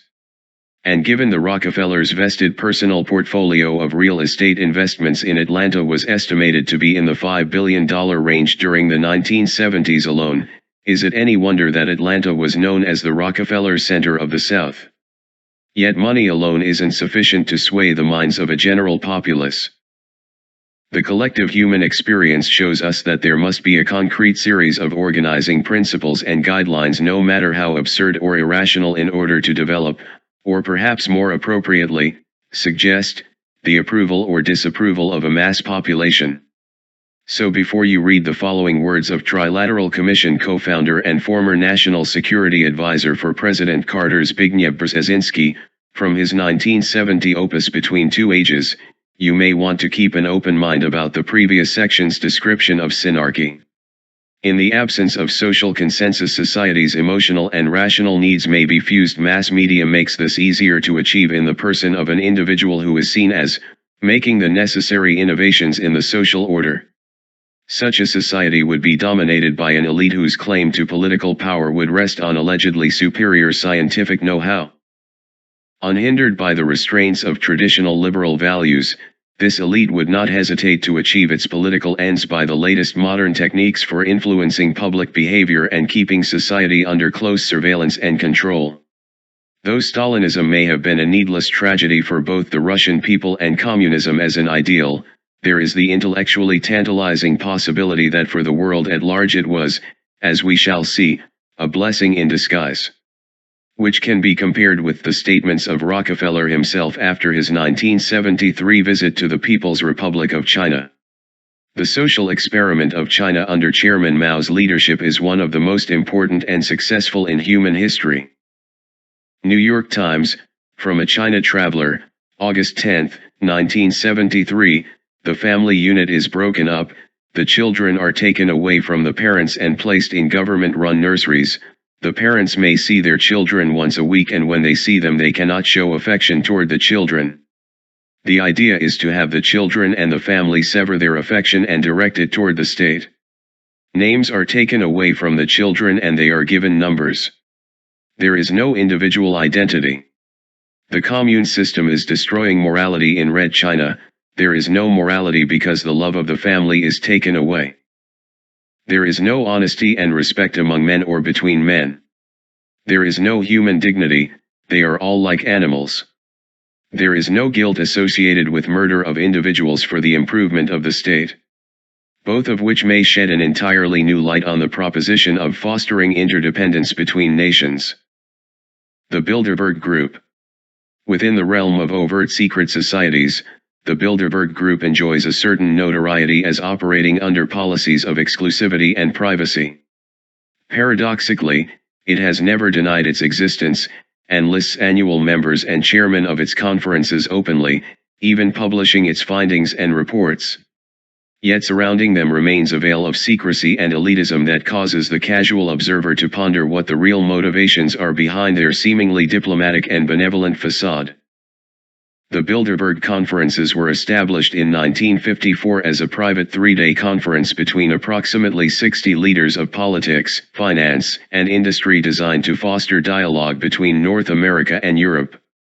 The climate between Western Europe and North America was marked by a certain manner of distrust and suspicion, owing to the then burgeoning influence of post-World War II and Cold War politics on both sides.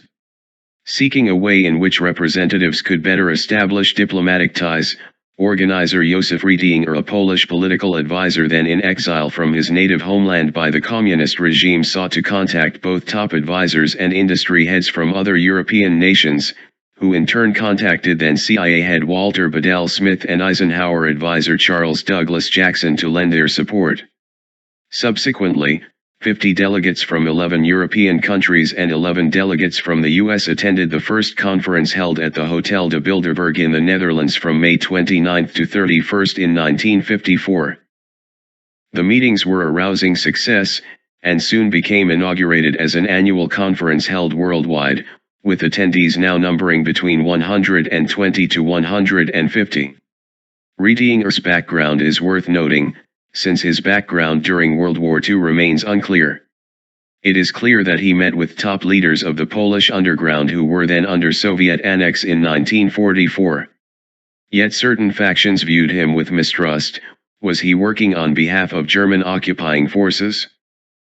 Allied forces? The then exiled Prime Minister Władysław Sikorski? The question remained unclear, and he survived several assassination attempts before his exile in 1947.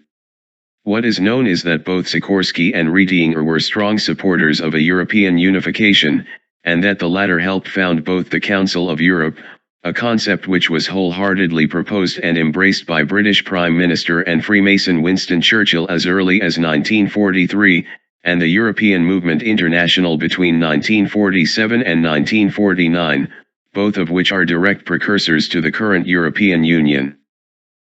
Briefly put, both organizations were strong promoters of the concept of a fully integrated and centralized United States of Europe in which a centralized European Parliament and Constitution would be directly applicable to all citizens under its purview, regardless of which respective national region they dwelled in, each subject to applicable centralized law and edict. Enlisting various high-level industrialists and lobbyists and directly influencing United Nations decisions, these integrated European movements disseminated various think tanks including the Bilderberg conferences throughout the 1950s until 1993, when the Maastricht Treaty came into unanimous effect and the architects of a federalized Europe realized their dream some 50 years later with the emergence of the European Union. The similarities between the EU and the concept of synarchy mentioned previously in this chapter are altogether striking. True, the former may not speak the mystical language of enlightened despotism, proposed as early as 370 BC by Plato in his Republic, guiding man's evolution through direct reign and control, but the notion of a singular law, a singular constitution, a singular government all betoken the same quest for omniscient power as predicted by D'Alvedra as early as 1887, which owes more than a tip of the hat to the initial influence of a central federalized government proposed by the Masonic founding fathers of the U.S. In fact, one can't help to think of the ghost of D'Alvedra smiling as he stood in line at the Euro Disney in 1992, knowing that his initial seed would come into full fruition less than 1 year later. Tyrants can be such thoughtfully patient gardeners at times, indeed. These days, the heads and attendees of Bilderberg conferences have included owners from the Washington Post and New York Times, heads of IBM, Google, Unilever, Goldman Sachs, Nestle, BP and Barclays Bank, heads of the Federal Reserve Bank, the World Trade Organization, the Council on Foreign Relations and the Department of Defense, and even foreign royalty and presidents, in a largely symbolic gesture, we presume. And yet despite this level of combined wealth and prestige, economic disparity both in the US and internationally is at an all-time high, medical and disease-borne crises remain at critical levels, and the effective notion of high-level surveillance techniques has been proven not to be a flight of fancy, but an orchestrated tactic used by several governments, all of whom represent supposedly democratic interests. And yet, these multinational corporations continue to see record profits, international tax loopholes, increased presence, and a suspiciously high degree of lobbying influence. Wars are fought solely along broadly established economic lines, sanctions are placed into effect, and policies that directly affect public safety are implemented without public approval or knowledge. With this in mind, shall we be so quick to rashly dismiss D'Alvedra as a crackpot? Dangers of internationalist efforts. The dangers of both the Trilateral Commission and the Bilderberg Group, are directly because, not in spite of, their supposed transparency. By operating in direct view of public scrutiny, they allege benevolence and diplomacy, inviting any casual observer to see for themselves what these meetings seek to accomplish.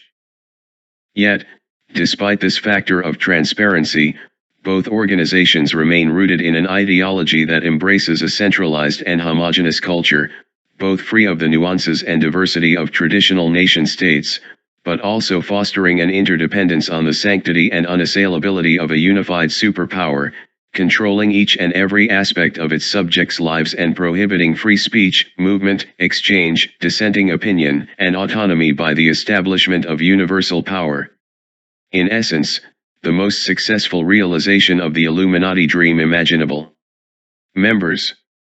As private organizations, it has only been until very recently that both the Trilateral Commission and the Bilderberg Conferences have opened up membership lists to the public due to extreme scrutiny, largely based on their avowed issues of security and legal standings as private, non-profit entities. Members of the Trilateral Commission have included Shell Netherlands CEO Dick Benschop, former National Intelligence Chairman Joseph Nye, Sr., former Federal Reserve Chairman Alan Greenspan and Paul Volcker, Mattel CEO Robert Eckert, U.S. Senators Dianne Feinstein, John D. Rockefeller IV and Charles Rangel, former Secretary of States Henry Kissinger and Madeleine Albright, Hess CEO John A. Hess, former EU Ambassadors John Bruton, Tomasz Hendrik Ilves and Max Jacobson, Base Systems Chairman Richard Olver, NATO Chairman Pierre Lelouch, Ing Vice Chairman Cees Moss, Bain Company Managing Advisor Robin Buchanan, Atlantic Media Co. CEO David Bradley, Santander UK CEO Anna Patricia Bowden, UBS Vice Chairman Lord Britton of Spenethern, Toyota Motor Co. Chairman Fujio Cho, Bank of Tokyo Mitsubishi President Nobuyuki Hirano, Samsung President Lee Jae-yong, Korean Ambassador Hong Sok-hyun, AIG Vice Chairman Jacob Frankel, former Israeli Ambassador Itamar Rabinovich, SMS Chairman Heinrich Weiss, Prince Philip of Greece, Siemens CEO Philip Losker, HSBC Director Rachel Lomax, NM Rothschild Advisor Panagis Vaurlomas, former Executive Director of the 9/11 Commission on Terrorist Attacks Philip Zelikow, and former U.S. National Security and Intelligence Advisors Dennis Blair and James L. Jones. Members and attendees of the Bilderberg Conferences have included Citigroup Vice Chairman Peter Orszag, AXA CEO Henry de Castries, Dow Chemical CEO Andrew Liveris, Queen Beatrix of the Netherlands, former U.S. Congressman Richard Dick Jefford, former President Bill Clinton, U.S. Senators John Edwards, Dianne Feinstein, John Kerry, and Sam Nunn, former Secretaries of State Henry Kissinger and Condoleezza Rice, Xerox CEO Paul Aller, former BP CEO John P. Brown, Barclays CEO J. Martin Taylor, F. Hoffman LaRoche & Co.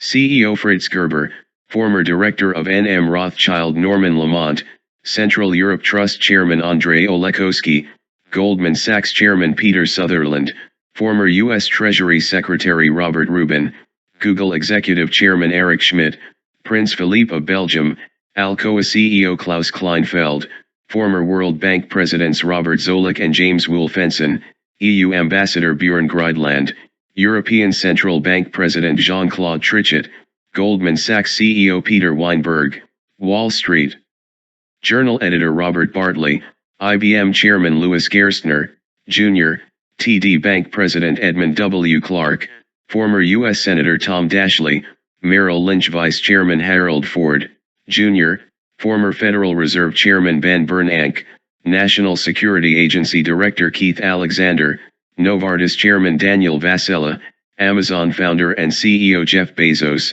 and Microsoft founder and CEO Bill Gates. Chapter 6, Council on Foreign Relations.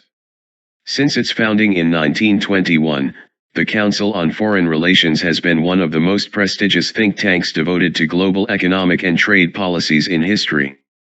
Unlike other private entities, such as the Trilateral Commission or Bilderberg Group, the Council on Foreign Relations has woven itself into the fabric of American society, becoming a deeply ingrained public informer and policy advisors most American citizens simply take for granted, never questioning how much influence the seemingly private entity has over both domestic and international politics.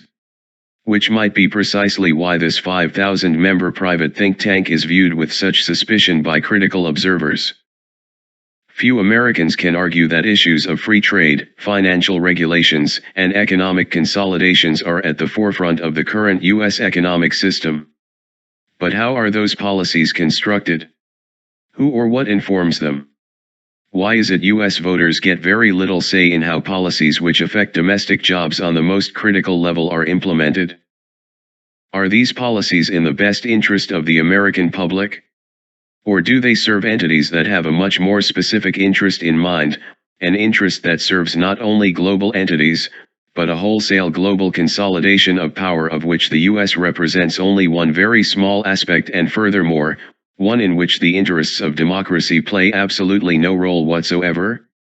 In order to better examine the role that the Council has played within setting both domestic and international policies over the past 95 years, it's necessary to go back to the history of the Council and examine the pretext and context in which it was formed. Origins of the Council on Foreign Relations. Immediately following the First World War, America faced a certain dilemma on its interaction with foreign nations, in particular Germany. America had been an initial supporter of Germany during its entrance into the war, but public and government sentiment soon turned against the nation, and support was at best ambivalent, and at worst, critical. After Germany's defeat, a fellowship of leading scholars, economists, and political advisors had been asked to brief then-President Woodrow Wilson, who had famously used the term New World Order during his 14-point speech of 1918 when he stated apropos of Germany's involvement in WWI, "We wish her only to accept a place of equality among the peoples of the world, the new world in which we now live, instead of a place of mastery." About options of international diplomacy once the war had ended. At the conclusion of the delegates' participation in the Paris Peace Conference of 1919, they decided to create an Anglo-American private institution called the Institute of International Affairs, which would proffer an independent, nonpartisan opinion on international relations. Yet the American public was wary of any internationalist activity as a result of the tragedies of WWI, and withdrew support in a wave of public outcry. The fellowship instead reconstituted under the name of the Council on Foreign Relations and began meeting discreetly to avoid arousing public suspicion until 1922, when they announced their formal incorporation. Immediately prior to the outbreak of World War II, both the Ford, Rockefeller, and Carnegie Foundations, all of whom have been noted as having distinct ties to the Illuminati, with the Rockefellers serving as the chief bloodline, began funding the Council, leading to the establishment of various subcommittees which served to influence both local and national leaders, and subsequently public opinion about growing concerns and threats to international diplomacy. Eventually, the Council's esteem within the federal government became so great that during the outbreak of World War II they were asked to be strategic advisors on economic, military, and political imperatives facing America's entry into the war. Their prominence within key strategic initiatives of the U.S. government continued to last through the Cold War and Vietnam. A survey of over 500 government officials conducted between 1945 and 1972 indicated that well over 50% were serving or had served as key members of the Council, up until this very day. Which hastens to ask, why would a private, independent, nonpartisan membership organization have such a key and decisive influence over economic, political, and military initiatives? Perhaps most prescient are the words of former Supreme Court Justice Felix Frankfurter, who stated at the height of the Council's disproportionate representation in the U.S. government during World War II and the Cold War, "The real rulers in Washington are invisible and exercise power from behind the scenes." Criticism of the Council on Foreign Relations. The Council has been praised by media and political luminaries such as Brian Williams, Fareed Zakaria, Senator Chuck Hagel, and the actress Angelina Jolie, whose qualifications as a credible source on international policy were obviously so well established that the Council solicited her membership in 2007, who have gone on record as stating that the Council is an indispensable resource in an increasingly complex world. Which is much of what you'd expect from paid Council members, which, in fact, all four are. When former Secretary of State, and both Trilateral Commission, Bilderberg participant, long-running Council chairman and alleged high-ranking Illuminati member, Henry Kissinger was recently asked to comment about the 2008 CFR-sponsored Global Governance Program, which calls for a reconceptualization of national sovereignty, citing the EU's consolidation of sovereignty as a guiding model. Is the previous chapter still in the back of your mind yet? He commented, "It will give new impetus to American foreign policy. I think the task will be to develop an overall strategy for America in this period when, really, a new world order can be created. It's a great opportunity." Not surprisingly, the name of David Rockefeller rears his head again as Council chairman and major funder, this time, in a 1991 speech when he stated, "We are grateful to the Washington Post, the New York Times and other great publications whose directors have attended our meetings and respected the promises of discretion for almost 40 years. It would have been impossible for us to develop our plan for the world if we had been subject to the bright lights of publicity during those years. But the world is now more sophisticated and prepared to march towards a world government. The supranational sovereignty of an intellectual elite and world bankers is surely preferable to the national autodetermination practiced in past centuries." Even earlier in 1974, in an issue of the Council's publication Foreign Affairs, Council member was even less selective in describing overall Council goals implicitly, stating, "The New World Order will have to be built from the bottom up rather than from the top down, but in the end run around national sovereignty, eroding it piece by piece will accomplish much more than the old-fashioned frontal assault." And perhaps most damningly was the outburst from Council member James Warburg, son of Council co-founder and Federal Reserve architect Paul Warburg, when stating before the U.S. Senate Committee on Foreign Relations on February 17, 1950, "We shall have world government, whether you like it or not. The only question is whether world government will be by conquest or consent." So much for impartial, independent, and bipartisan analysis. But what of criticism from independent sources? Judge Advocate General of the U.S. Navy and former Council on Foreign Relations member for over 16 years, Chester Ward, explains his disavowal for the Council, citing its existence as a shadow government thusly. "The most powerful clique in these elitist groups have one objective in common: they want to bring about the surrender of the sovereignty of the national independence of the United States." A second clique of international members in the CFR comprises Wall Street international bankers and their key agents. Primarily, they want the world banking monopoly from whatever power ends up in the control of global government. Once the ruling members of the CFR shadow government have decided that the U.S. government should adopt a particular policy, the very substantial research facilities of the CFR are put to work to develop arguments intellectual and emotional to support the new policy and to confound and discredit intellectually and politically any opposition. The main purpose of the Council on Foreign Relations is promoting the disarmament of U.S. sovereignty and national independence and submergence into an all-powerful one-world government. Another former Council member, and mentor to current Council member and former President Bill Clinton, was Georgetown University professor, political theorist, and noted historian Carroll Quigley, who stated the matter more succinctly in his 1966 book Tragedy and Hope. The CFR is the American branch of a society which originated in England, and which believes that national boundaries should be obliterated, and a one-world rule established. Even earlier in 1962, former FBI agent Dan Smoot specifically referred to the Council by the title of his book The Invisible Government, citing that, "The ultimate aim of the CFR is to create a one-world socialist system, and to make the U.S. an official part of it." Dangers of the Council on Foreign Relations. In keeping with the central focus, both historically and current, of this book, the Council on Foreign Relations represents one thread in a many-tangled web of entities that seek the creation of a centralized world economic superpower, ruled neither by the democratic interests of its citizens nor their democratically elected leaders, but by an international conglomerate of industry moguls, media figureheads, transnational corporations, and elected global political leaders who seek absolute authority and absolute control over the exchange of finance, media, and thought.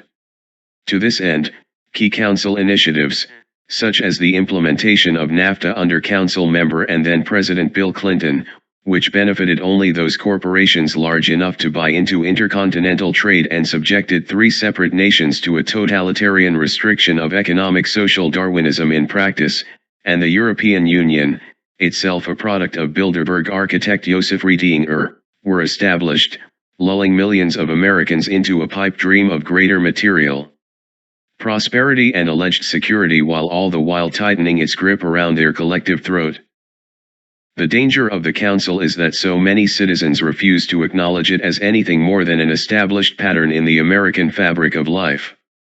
Members of the Council on Foreign Relations have included former Director of U.S. Policy Planning Richard Haass, Federal Reserve Bank President Michael Moskow, former U.S. Ambassadors Morris Abramovitz, Walter Roberts, and George Kennan, media mogul Oprah Winfrey, National Security Advisor Stuart Baker, 9/11 Commission Chairman Thomas Keane, Senators Sam Nunn, Jay Rockefeller, and Joseph Lieberman, Fox Media CEO Rupert Murdoch, former Vice Presidents Gerald Ford, Dick Cheney, and Al Gore, former CIA Directors Alan Dulles and General David Petraeus, media pundit William F. Buckley, former Foreign Affairs Advisor William Bundy, Joint Chief of Staff Chairman Colin Powell, billionaire investor George Soros, former Secretaries of State Warren Christopher, Madeleine Albright, and Condoleezza Rice, ABC Television CEO Thomas Murphy, television news anchors Tom Brokaw, Bill Moyers, and Barbara Walters, Exxon CEO Lee Raymond, former New Jersey State Governor Christine Todd Whitman, Coca-Cola CEO Matar Kent, Boeing CEO Donna Hrenak, educator and literary scholar Henry Louis Gates, Jr., former U.S. Secretary of Treasury Richard Rubin, United Nations co-founder Alger Hiss, Disney President Michael Ovitz, former Secretary of Labor George P. Shultz, former Massachusetts Governor William Weld, and former U.S. Secretary of Homeland Security Janet Napolitano. Chapter 7, Skull Bones. The College Fraternity. The beloved staple of sophomoric comedic farces for the past 50 years. A collegiate staple, synonymous with good-natured hell-raising, wacky pranks, and hijinks, hazing rituals and veritable wading pools of cheap beer. Through a fraternity, a student is expected to find brotherhood, camaraderie, and forge the establishment of personal and business connections which are bound to serve him throughout his professional life. A trait not at all unlike the purpose of numerous other non-educational fraternities, from the local Rotary Club to the Freemasons, perhaps dating as far back as the establishment of trade guilds in the Middle Ages. Yet more recently, the institution of the college fraternity has come under pressure, with examples of alcoholism, physical and verbal abuse, sexual assault, and racism cited by detractors seeking to demonize the beloved American figure of the frat boy into nothing more than a slovenly, ignorant and perpetually drunken wastrel frittering away his parents' funding in an ocean of self-serving crudity, sloth, and nightly keg parties. If all fraternities bore the stigma of Yale University's skull bones, perhaps these detractors might find something even more troublesome than the above-mentioned allegations.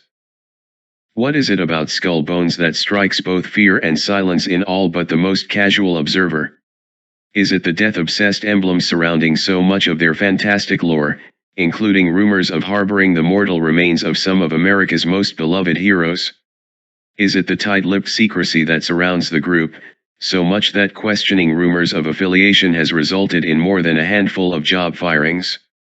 Or is it a historically traceable connection between its members and the upper echelons of international power, a power that has grafted itself by dint of affiliation to key leadership positions in the very same groups we have been covering to date? After all, it's just a harmless college fraternity, isn't it?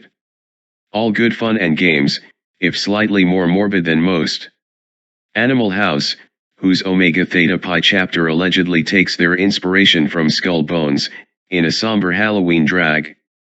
Read on, and you may find yourself grateful that binge drinking and a sliding GPA might be the biggest worries about your son while he's away at school. Origins of Skull Bones. Technically, the Skull Bones Society is not an undergraduate fraternity.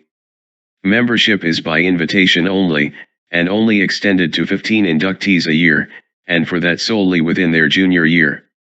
Furthermore, both current and historical membership rosters are kept completely private. There is no official mission statement for the Skull Bones Society, and the organization refuses to divulge their activities.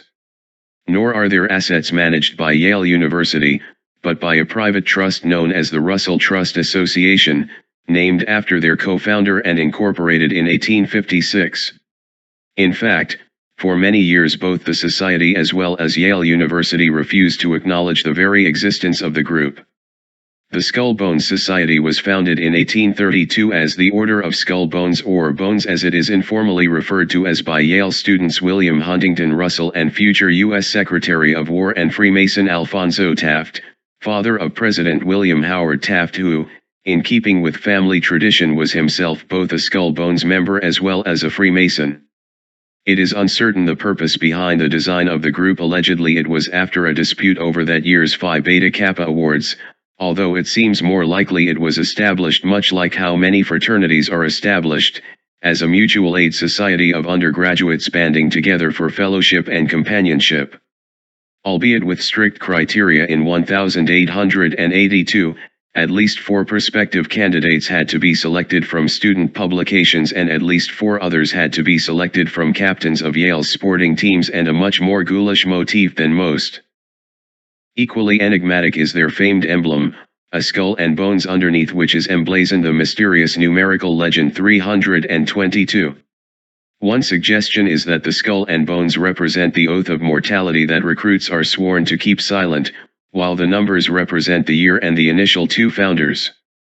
Other, perhaps far-fetched, theories have included that the skull is an allusion to the famed head of Baphomet allegedly idolized by the Knights Templar, while the bones represent the shape of the cross upon which Roman Emperor Constantine was crucified upon.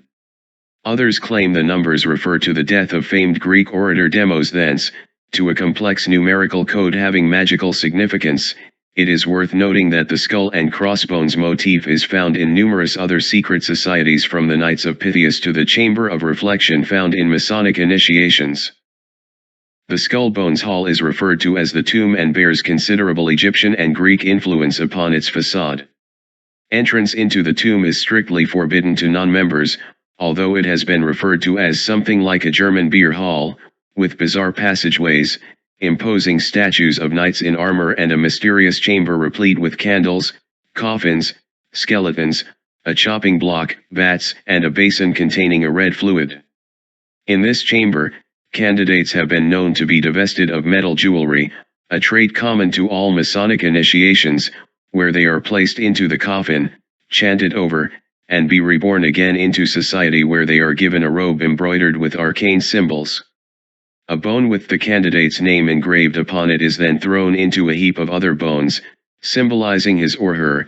Yale became a co-ed campus in 1969, although the Skull Bones Society refused to accept female members until a lawsuit in 1991, linked to the fraternity, which is hauled out at the initiation of each and every meeting. The candidate is then given a secret name, often of mythological, historical, or literary import, examples being Hamlet, Thor, Shakespeare, Sancho Panza, Thor, Baal, Magog, or the distinctly Masonic Boaz with which he or she will be known to as other members.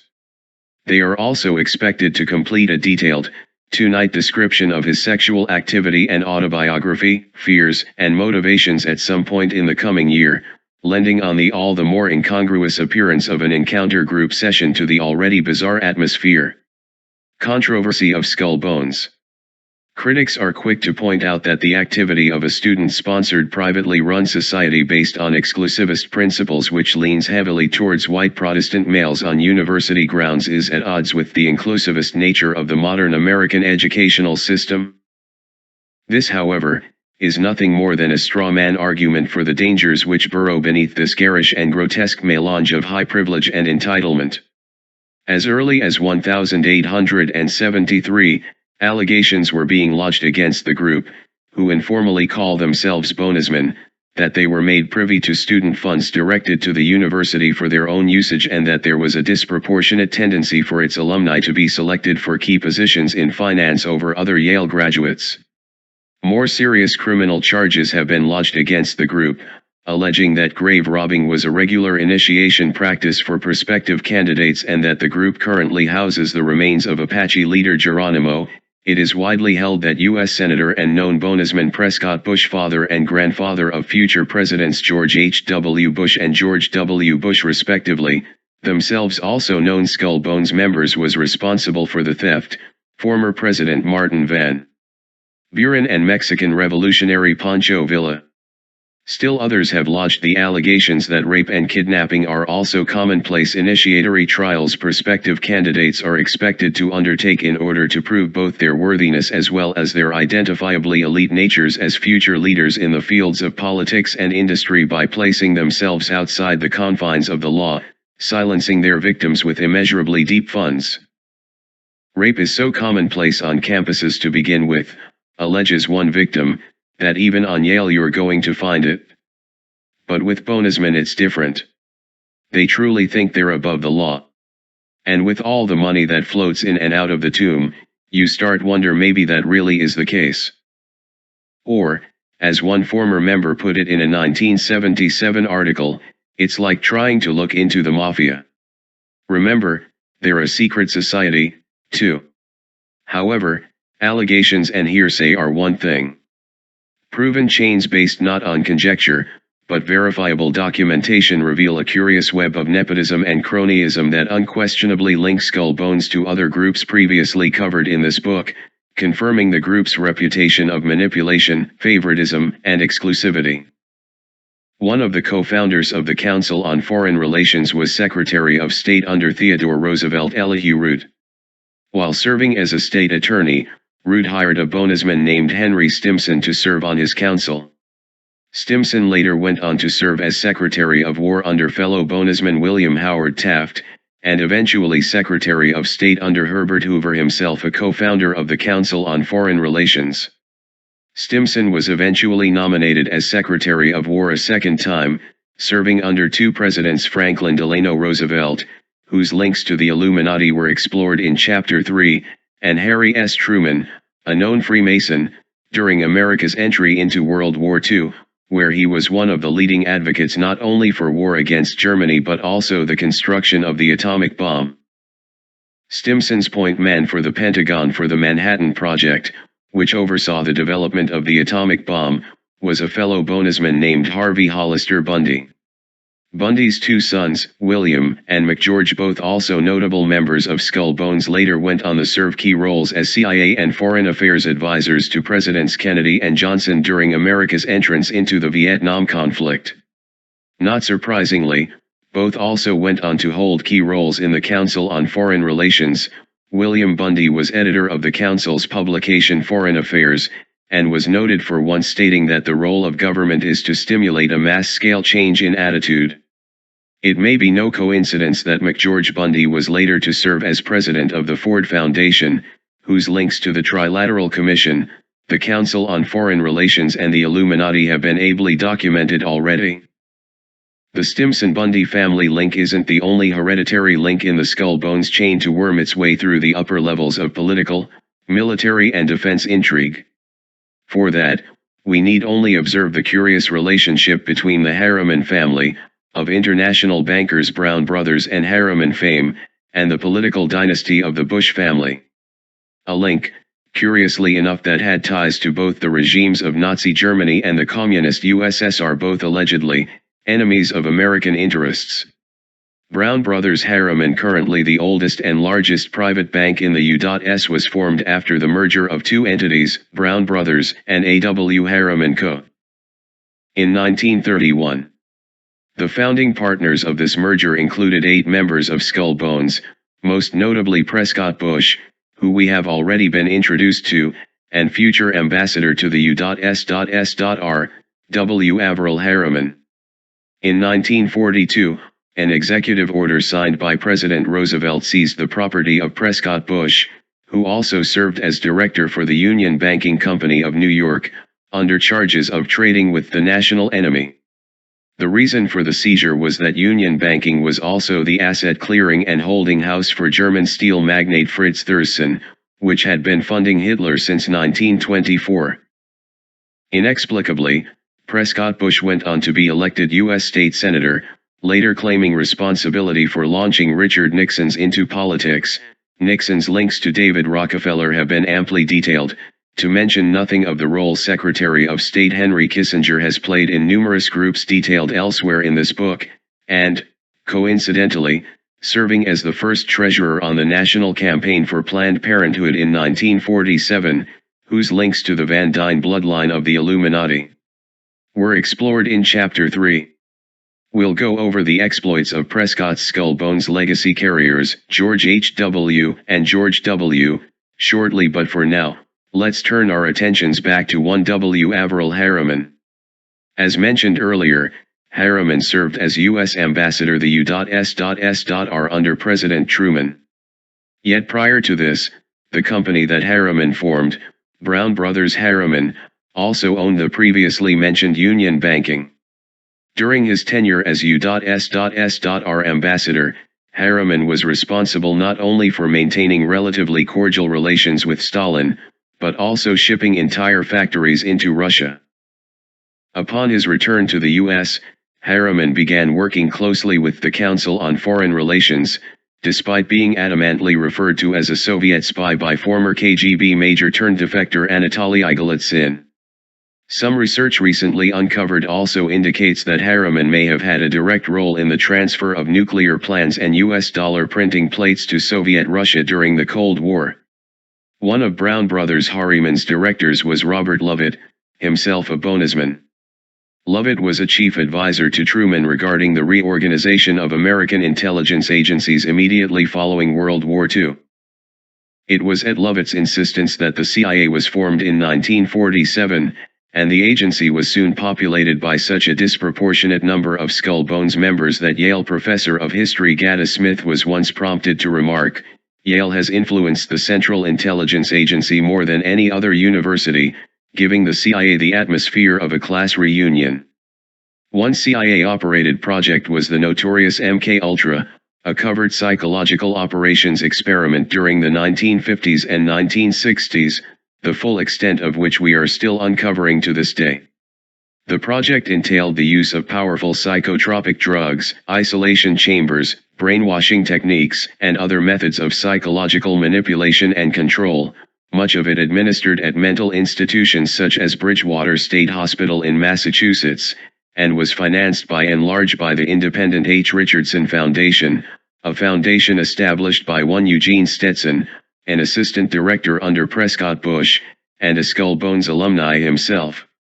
Other alumni from the Skull Bones roster filling the ranks of the CIA have included F. Trib E. Davison, CIA Personnel Director starting in 1951, William Sloan Coffin, Jr.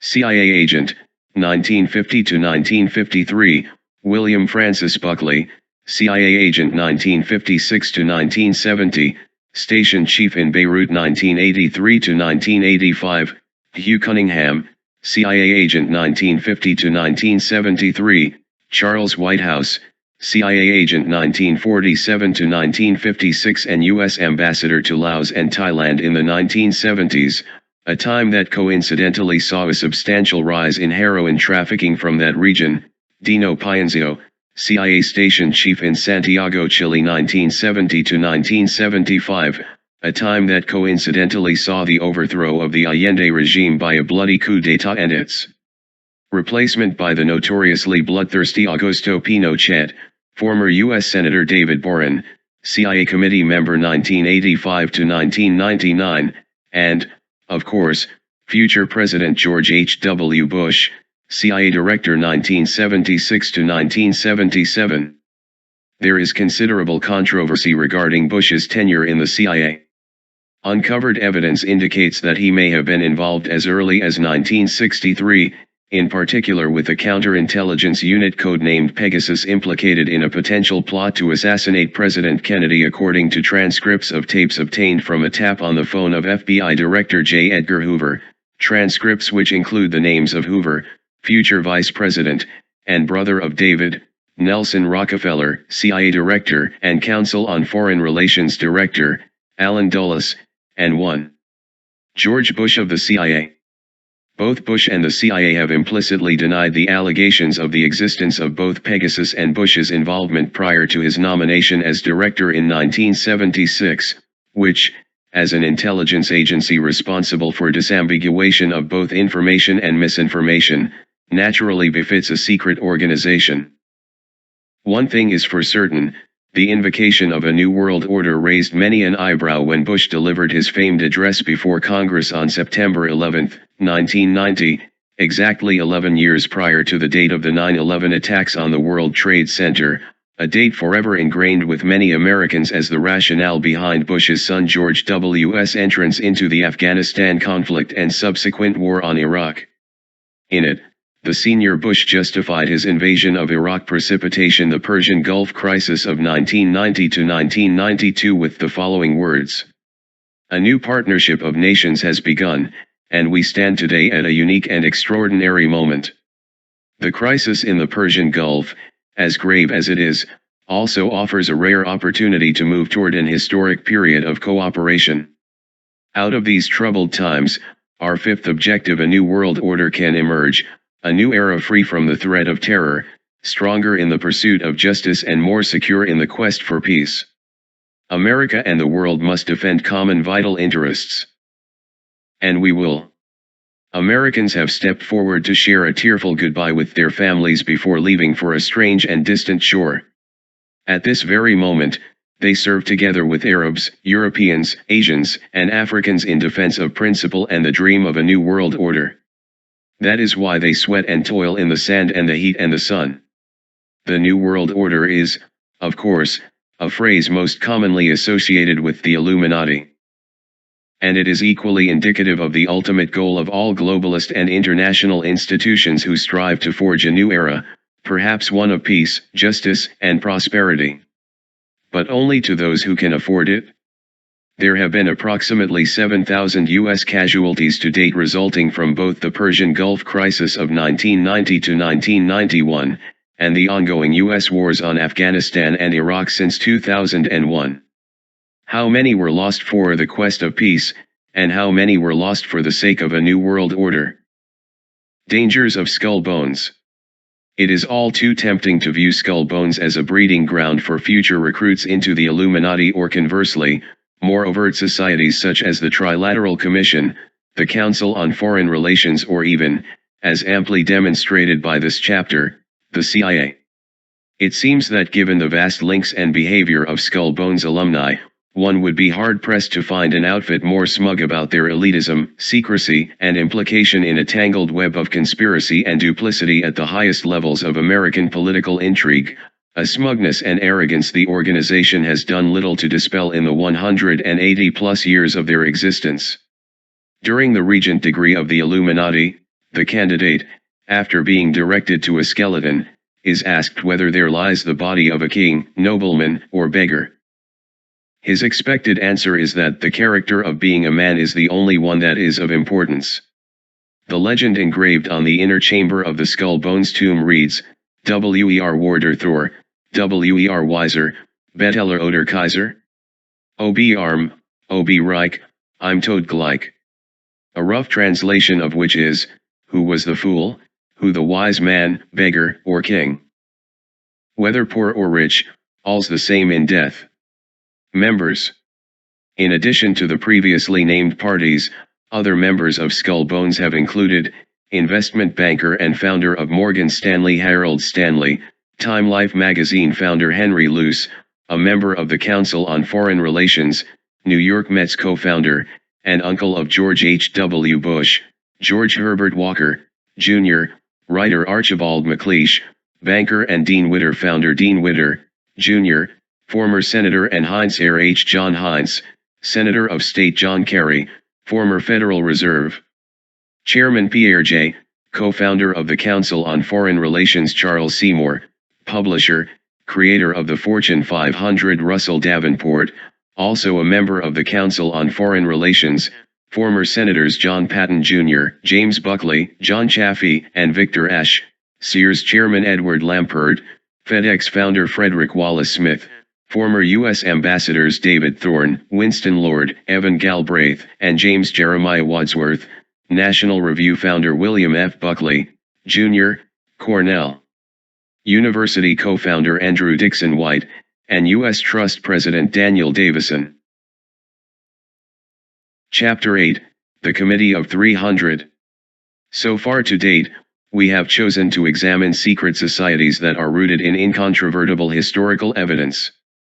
Other examples of secret societies throughout history, such as the White Dragon Society, the Order of Nine Angles, the Knights of the Golden Circle, the Esoteric Order of Dagon and the Order of the Palladium and the Four Pi Society mentioned in this book's introduction, have been omitted either because their existence has been proven to be a hoax, evidence for their existence is tenable at best, or their influence is so marginal as to have virtually no effect whatsoever on the world at large. When it comes to the Committee of 300, we are straddling the line between fiction, exaggeration, and historical possibility. In literature pertaining to secret societies and conspiracy theories, the Committee of 300 is sometimes overlooked or understated. Certain researchers simply assume that the committee is simply another code name for Illuminati, and use it interchangeably. Still others have pointed out critical flaws in existing theories behind the committee's existence, such as texts which have proven to be forgeries. Still others have meticulously pieced together historical evidence that links many of the figures we have discussed to date with the alleged origins of the committee itself, and it is this last factor that is of particular interest to us. The correlation between industrialization, media communication, economic control, and globalization has been amply demonstrated throughout history, and was present even as early as the dawn of the Industrial Revolution in the 18th century, coincidentally, a period that saw the rise of both Freemasonry and the Illuminati. Parallel to this has been an increase in global population growth, which British economist and scholar Thomas Malthus predicted as early as 1798 would ultimately result in what has come to be known as a Malthusian catastrophe, in which both natural causes, such as famine, starvation, and disease, as well as artificial constructs such as war, poverty and violence would be inevitable conclusions that were fundamentally cyclical results necessary to redress this expansion in population growth when faced with a scarcity of resources. The reason this highly controversial conclusion is brought up here is not just to reinvigorate long-dormant economic theories, but so the reader will have a bit of context when addressing the plausibility of certain long-scale plans of the Committee of 300. World population statistics indicate that the 2014 global census was estimated at roughly 7 billion people. The World Health Organization predicts an incremental increase of approximately 10% every 5 years, meaning that by 2029, we could be facing a global population of 9 billion. With both global economic disparity at an all-time high, crises of food shortages, incessant and transglobal conflicts, and the spread of highly contagious viral diseases such as Ebola, the question isn't whether or not Malthus was right, but whether or not we can afford not to entertain the ramifications of the existence of the Committee of 300. Origins of the Committee of 300. Generally speaking, many theorists attribute the Committee of 300 to a quote from murdered German industrialist Walther Rathenau in a 1909 article when he stated, 300 men, all of whom know one another, direct the economic destiny of continents and choose their successors from among themselves. At the time, Germany was facing an unprecedented increase in national wealth, and subsequently, a marked increase in both the cost of living and contrast between both labor and leisure classes, a discrepancy not helped by Kaiser Wilhelm II's contentious relations with distant nations as well as his diplomatic support with neighboring countries, which precipitated Germany's entrance into WWI in 1914. This discrepancy, which saw an increase in wealth for only a few of the nation's 15 million residents, found an immediate target through anti-Semitism, which had been a hallmark of German culture since the Middle Ages. By 1912, journalists such as Theodor Fritsch declared Rathenau's statement an open confession of indubitable Jewish hegemony. Rathenau was indeed of Jewish origin, and relied upon the previous century's apocryphal protocols of the learned elders of Zion, a document since proven to be a hoax as testimonial evidence of a global Jewish conspiracy. Despite Rathenau's insistence that the 300 leaders he referred to were industry leaders and not necessarily Jews, and clarified that he abhorred the ramifications of such exclusivity, the industrialist was assassinated by 3 accomplices in 1922, one of whom, Erwin Kern, explicitly cited Rathenau's membership in the 300 Elders of Zion as rationale for the murder. Still, others trace the existence of the committee not to early 20th century Germany, but all the way back to 1727 and the emergence of a mysterious Council of 300 orchestrated by the British East India Trading Company. The East India Trading Company was a private trading company that was actually officially chartered by Queen Elizabeth I as early as 1600. It is worth noting that a constant strategic advisor to the Queen was Sir John Dee, a noted purveyor of Hermetic and Rosicrucian doctrines.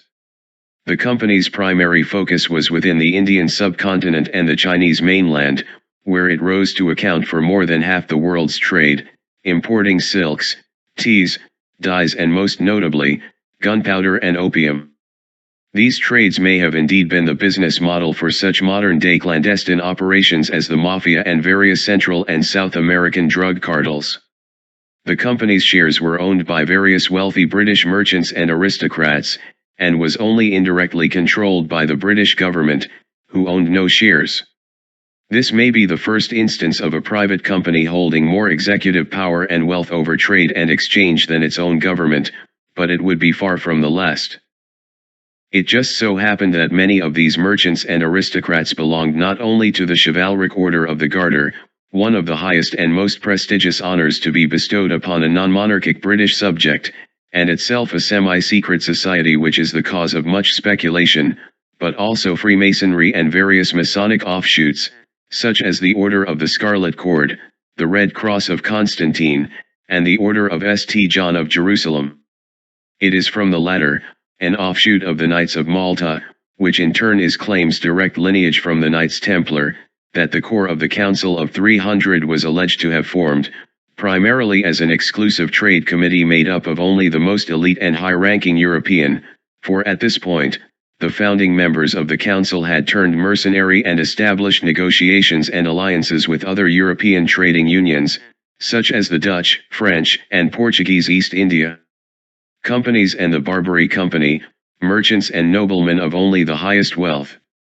It was rumored that this council had exclusive control of over 300 ports, hence the title, Council of 300. Inevitably, these strands were to weave their way into the fabric of the Illuminati, where they were to weave their way into even more disparate societies and institutions. The British East India Trading Company was formally dissolved in 1874, largely as a result of British colonization of India, which many theorists believe to be largely the result of a Council of 300 plot. Competitive maritime trade was rapidly declining, both as a result of industry saturation as well as the rise of inter-European continental trade owing to quicker means of transport, such as the railroad. Yet the Council of 300 had already established themselves as an unassailable and omnipresent mercantile force, whose numbers had now grown to some 300 families, individuals, and institutions. Some of the more significant among the latter included the Bank of London N. M. Rothschild, Standard Oil, established by Rockefeller patriarch John D. Rockefeller, De Beers Diamond and Mining Co., established by Cecil Rhodes, and Barclays Bank, all of which have had figures associated with and closely intertwined elsewhere in this book. Informally, it is said that the council refers to themselves as the Olympians, owing to their identification with the gods of Greek myth. It is one thing to wield omniscient power in the fields of industry. But true power comes from domination of the political sphere.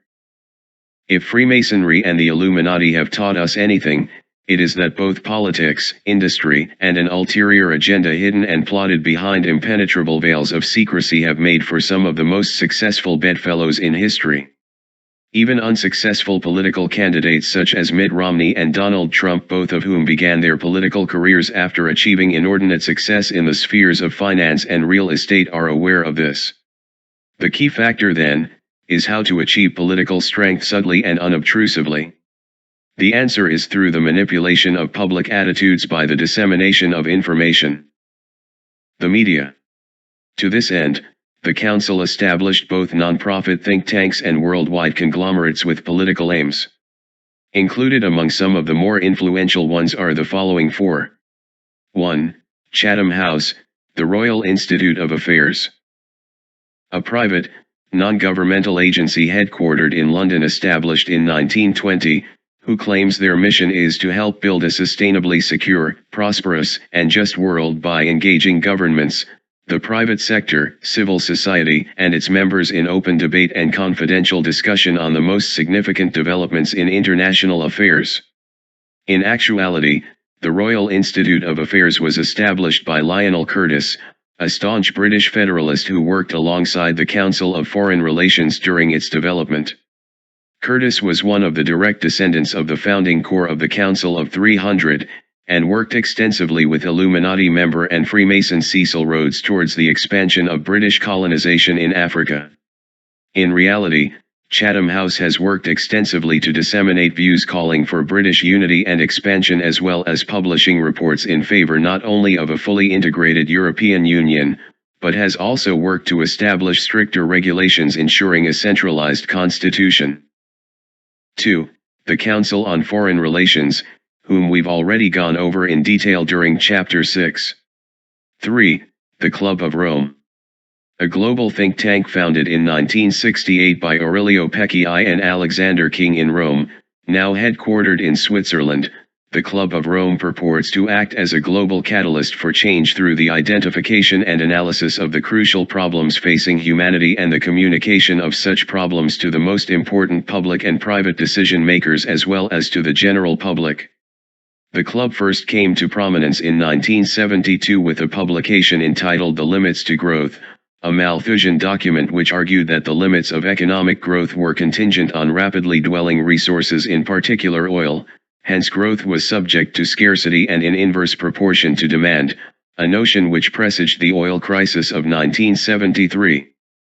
Pecchii, a noted Italian industrialist, was a known Freemason with ties to Licio Gelli's Propaganda du Lodge. King, a British chemist and environmental scientist, is reputed to come from a long line of British Illuminati backers, and has been known to work independently alongside both the Trilateral Commission and the Council on Foreign Relations. 4.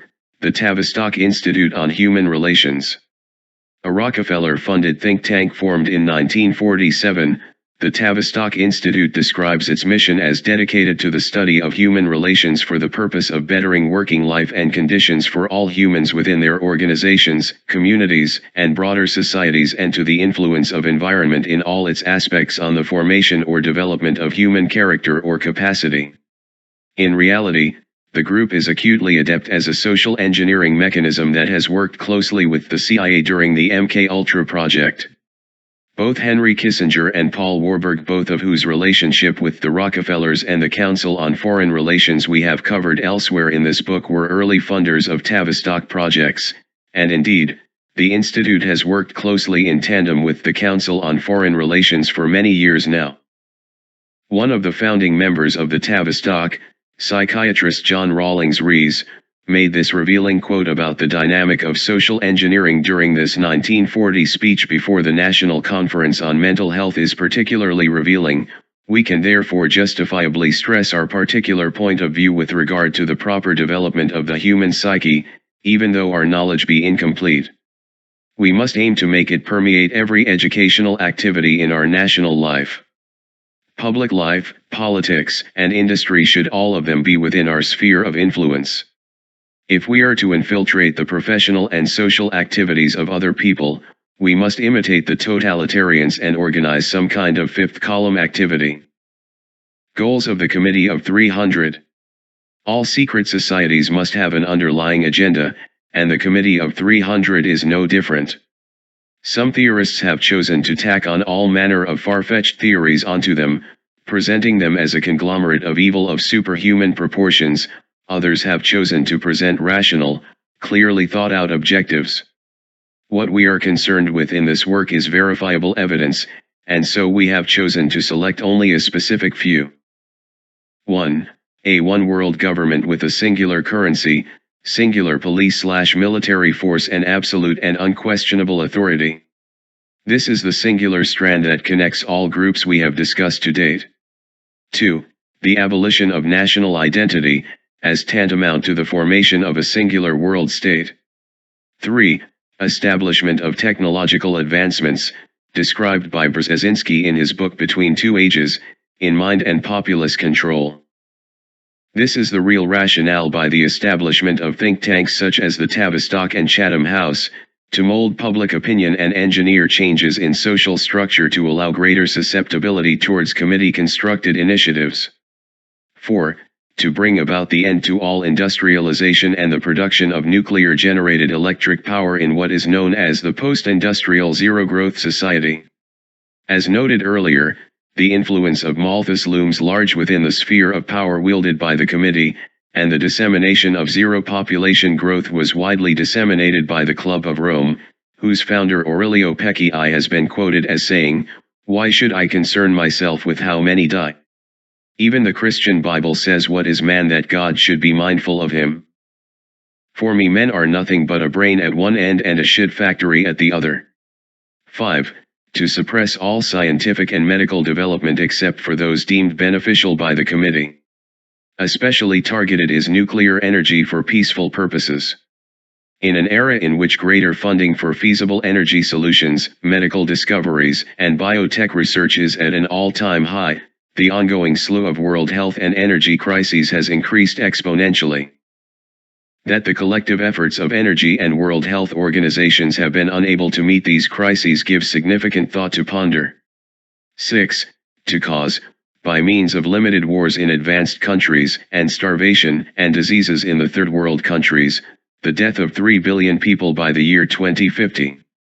As an adjunct to points 4 and 5, both the ongoing conflicts in Iraq and Afghanistan as well as the increase of Ebola and its transmission seem to indicate that this may very well be reachable over the next 30 to 40 years. 7. To weaken the moral fiber of nations and demoralize workers in the labor class by creating mass unemployment. The labor and economic crises facing both America and the EU for much of the past 8 years is largely the result of both predatory banking practices as well as corporate rapaciousness which sacrifices family over profit, skill over automation, and craft over mass production. 8. To cause a total collapse of the world's economies, engendering political chaos. Riots, such as those that occurred in Greece, Italy, and Spain in 2012, to say nothing of domestic tensions in the US, have and will continue to become commonplace as more and more political efforts are forced into states of panic and adaptation to a rapidly volatile and changing climax. 9. To take control of all foreign and domestic policies of the US. This is particularly cogent during a time in which super PACs, lessened restrictions on lobbying and campaign financial contributions, and noted special interest funding is at an all-time high. 10. To give the fullest support to supranational institutions such as the United Nations, the International Monetary Fund, IMF, the Bank of International Settlements, the World Court, making local institutions less effective, by gradually phasing them out or bringing them under the mantle of the UN. 11. To penetrate and subvert all governments, and work from within them to destroy the sovereign integrity of the nations represented by them. 12. To organize a worldwide terrorist apparatus. The sudden rise of militant groups such as ISIS, Al-Qaeda, Boko Haram and Al-Shabaab are no accident. Their funding generally comes from government assistance, in the case of Al-Qaeda, directly from the US during the 1980s, and with a widespread network, including nations generally inimical to terrorist operations, the threat has never been more dire, nor will it appear to dissipate anytime soon. Members. Reputed members of the Committee of 300 have included King Abdullah II of Jordan, Anglo-American plc CEO Cynthia Carroll, British Prime Minister David Cameron, Fox Media CEO Rupert Murdoch, former French President Nicolas Sarkozy, Senator Joe Lieberman, former Federal Reserve Chairman Alan Greenspan, former British Prime Minister Tony Blair, Microsoft founder Bill Gates, former Vice President Al Gore, former U.S. Treasury Secretary Timothy Geithner, British Chancellor Ed Balls, Queen Beatrix of the Netherlands, economist Mervyn King, Federal Reserve President William C. Dudley, former British Prime Minister Margaret Thatcher, economist Paul Krugman, Senator Arlen Specter, Lloyd's TSB Director Jan du Plessis, Goldman Sachs President Gary Cohn, former Swiss National Bank Director Jean-Pierre Roth, Prince Charles of Wales, investor Warren Buffett, former De Beers Diamond Mining Chairman Nicholas Oppenheimer, former International Monetary Fund Director Dominique Strauss-Kahn, former Federal Reserve Chairman Paul Volcker, Duke Edward of Kent, economist George Soros, Fiat Chairman John Philip Elkann, former World Trade Organization General Director Pascal Lamy, former Microsoft CEO Steve Ballmer, Banco Safra founder Moises Safra, Queen Elizabeth II, Mathis & Co. CEO James Sassoon, European Commission President Jean-Claude Juncker, Alpha Bank Chairman Peter Avon, former US SEC Chairman Arthur Levitt, Banque Nationale de Paris Chairman Michel Pebereau, former Bank of Italy Chairman Mario Draghi, and former European Central Bank Vice President Christian Neuer. Chapter 9, Bohemian Grove. Monte Rio. Snuggled deep into the woods of Sonoma County just overlooking the Russian River, this idyllic California hamlet of barely more than 1,000 residents is an ideal vacation getaway populated by dense forests of redwood trees and viaducts, lakes, and streams. It's easy to lose yourself in the natural splendor of the surroundings, enraptured by the scenery and the warmly glowing Northern California nights, unaware that just a mile away, on a private 2,000-acre campground, some of the most powerful and elite leaders in world politics are gathered together to reenact their ancient pagan forefathers' rites of drinking copiously and unrepentantly around a bonfire loomed over by a massive owl, the ancient Greco-Roman herald of knowledge and secrecy. It's easy enough to perceive this highly guarded two-week getaway as nothing more than a cabal of some of the most high-level political magnates reaping their respective midlife crises through a collegiate-level weekend of alcohol-fueled hijinks draped in highly suggestive mythological motifs. It's as far removed from the daily life of the upper-class vacationing families nearby as the more sinister myth surrounding Bohemian Grove, those of sinister Luciferian rites lorded over by wealthy politicos hell-bent on world domination and infant sacrifice. It's tempting to think of the conversations between such turn-of-the-century literati as Frank Norris and Jack London and statesmen such as Oliver Wendell Holmes and Theodore Roosevelt over an unending flask of undistilled moonshine, with only stale cigar smoke and Japanese lanterns summoning an eerie ambience in this preternatural landscape, but it's likely that such conversations belong to the hangovers of ghosts and rash hubris. What is it about Bohemian Grove that invites such wild and far-fetched speculation? Other highly publicized weekend retreats for world politicos such as Camp David or the G8 summit rarely result in the sort of crazed allegations surrounding the Grove. Is it merely the garish rites that mark what would otherwise be seen as blowing off steam for overgrown frat boys accustomed to Brooks Brothers suits and bureaucratic spools of red tape that hold the lives of millions of Americans in their arthritic hands? Is it the vision of a naked Henry Kissinger leading a ghoulish coterie of senators and industrial magnates around a bonfire to pay homage to an elite bloodline bestowed by the fortune of supernatural forces? Or is it that Bohemian Grove represents one in countless annual soirees among those very same names we've grown all too familiar with in the course of this book as being those which have an intimate link to the same threats of globalization and unswerving authority that have been amply demonstrated by this book over and over again? A plaque directly outside the entrance to the campgrounds of Bohemian Grove bears a legend from Shakespeare's A Midsummer Night's Dream: weaving spiders come not here. An ominous warning to would-be intruders that their fate could be the same as that of the humble spider, squashed and tossed out the window of a moving car into the rapids of the Russian River, lost to the rippling maw of nature? Or a knowing allusion to the myth of Arachne, that to penetrate the web of guarded secrets and defense will only result in an inescapable entanglement? Despite successful attempts from researchers and documentary producers to break the spell of hermetic silence that surrounds the myth of Bohemian Grove, in the end only one neutral party knows the redwood trees. And they're not talking, either. Origins of Bohemian Grove. The Bohemian Grove, that I attend from time to time, the Easterners and the others come there, but it is the most faggy goddamn thing you could ever imagine, that San Francisco crowd that goes in there. It's just terrible. I mean, I won't shake hands with anybody from San Francisco. Richard Nixon, quoted during the Watergate tapes sometime in 1973.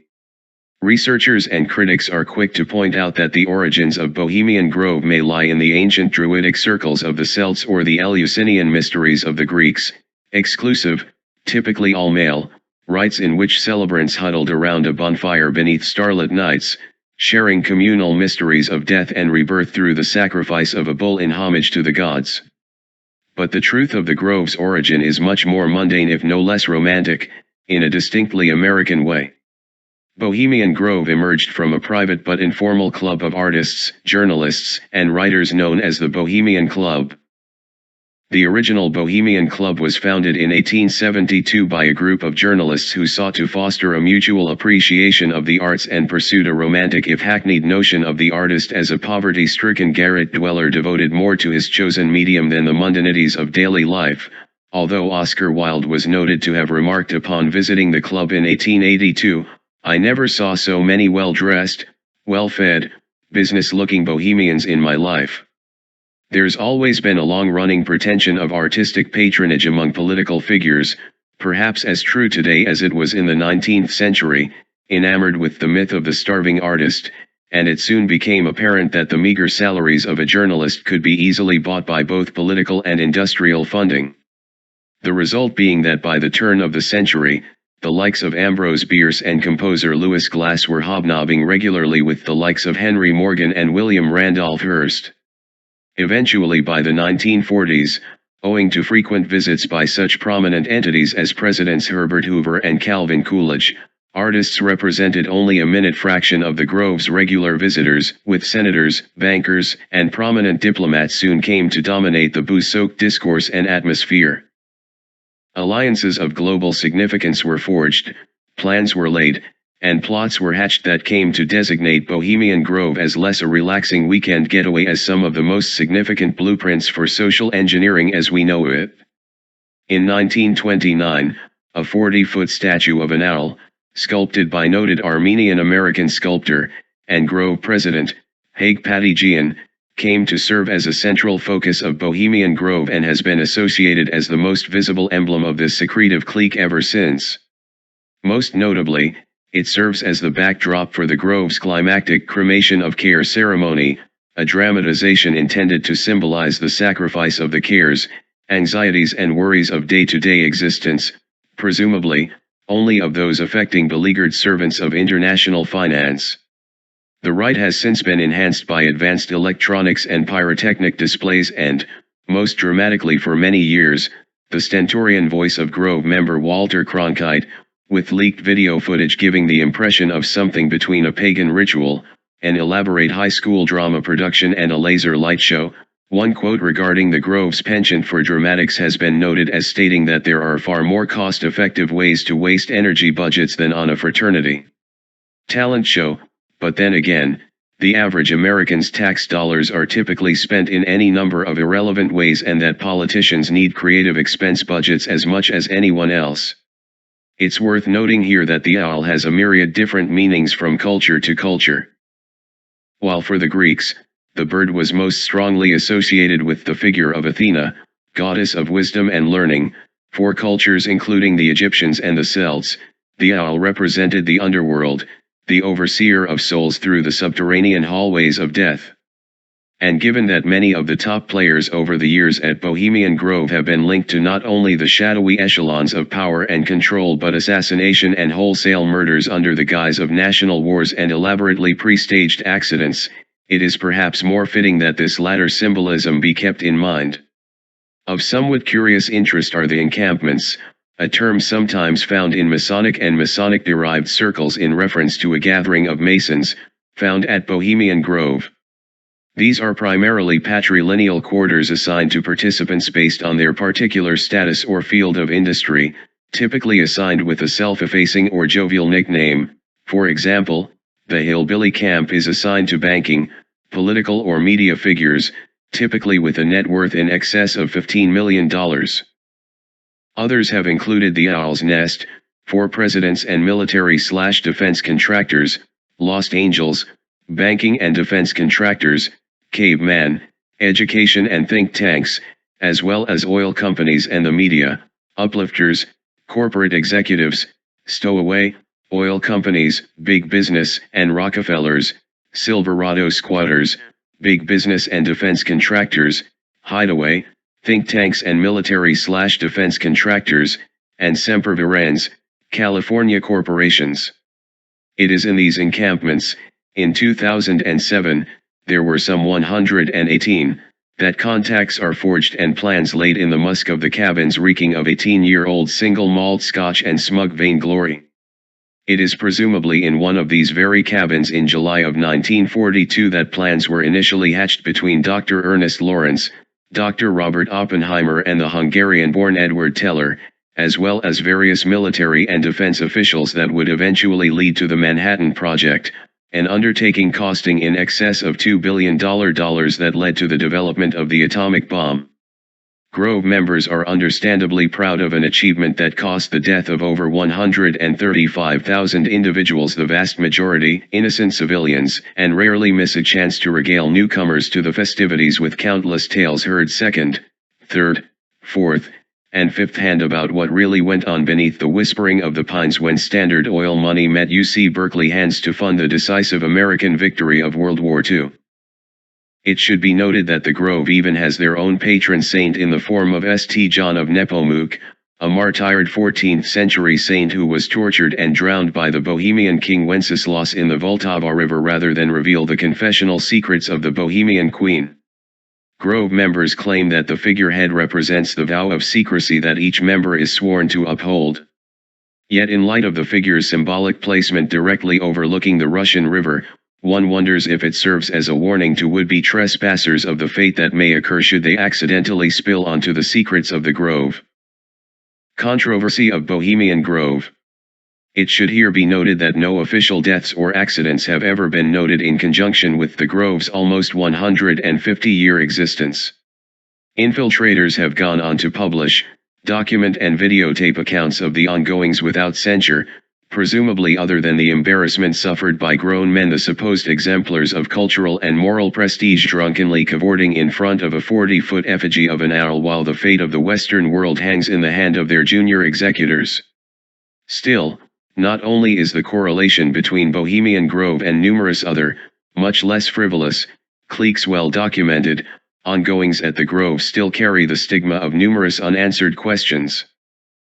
As mentioned earlier, one of the central rites of Bohemian Grove is the ceremony known as the cremation of care, which invokes the figure of Bacchus, e.g., the Greek Dionysus, god of divine intoxication, ecstasy, and vision, as patron of the Grove to rise from beyond the dead.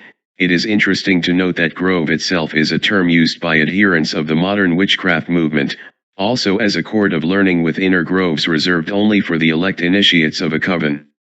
This seems parallel to the central plot of the Bacchae of Euripides, written in the 5th century BC, where the god, enslaved and imprisoned by King Pentheus, lord of Thebes, escapes and, disguised himself as a foreigner, leads his band of female Maenades in rites of sexual licentiousness and frenzy, eventually resulting in the sacrifice of Pentheus.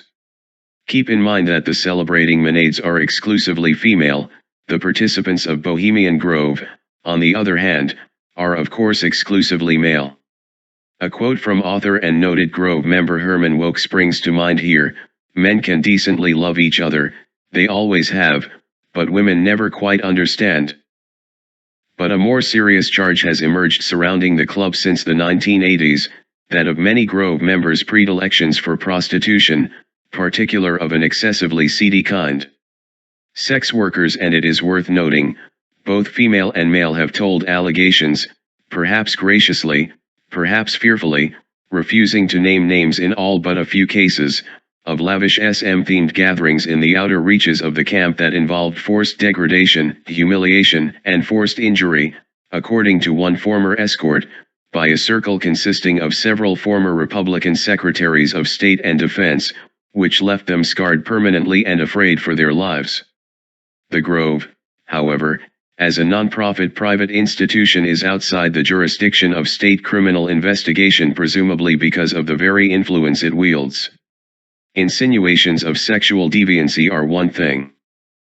Evidence of the influence of the Grove, particularly in nominally conservative, right-leaning Republican circles, from whom the Grove draws its strongest constituency, is apparent throughout American history. In his memoirs, former President and Freemason, Herbert Hoover states that after then-President Calvin Coolidge's announcement that he would not run for a second term in 1927, 100 men, editors, publishers, public officials, and others from all over the country who were at the Grove, came to my camp demanding that I announce my candidacy.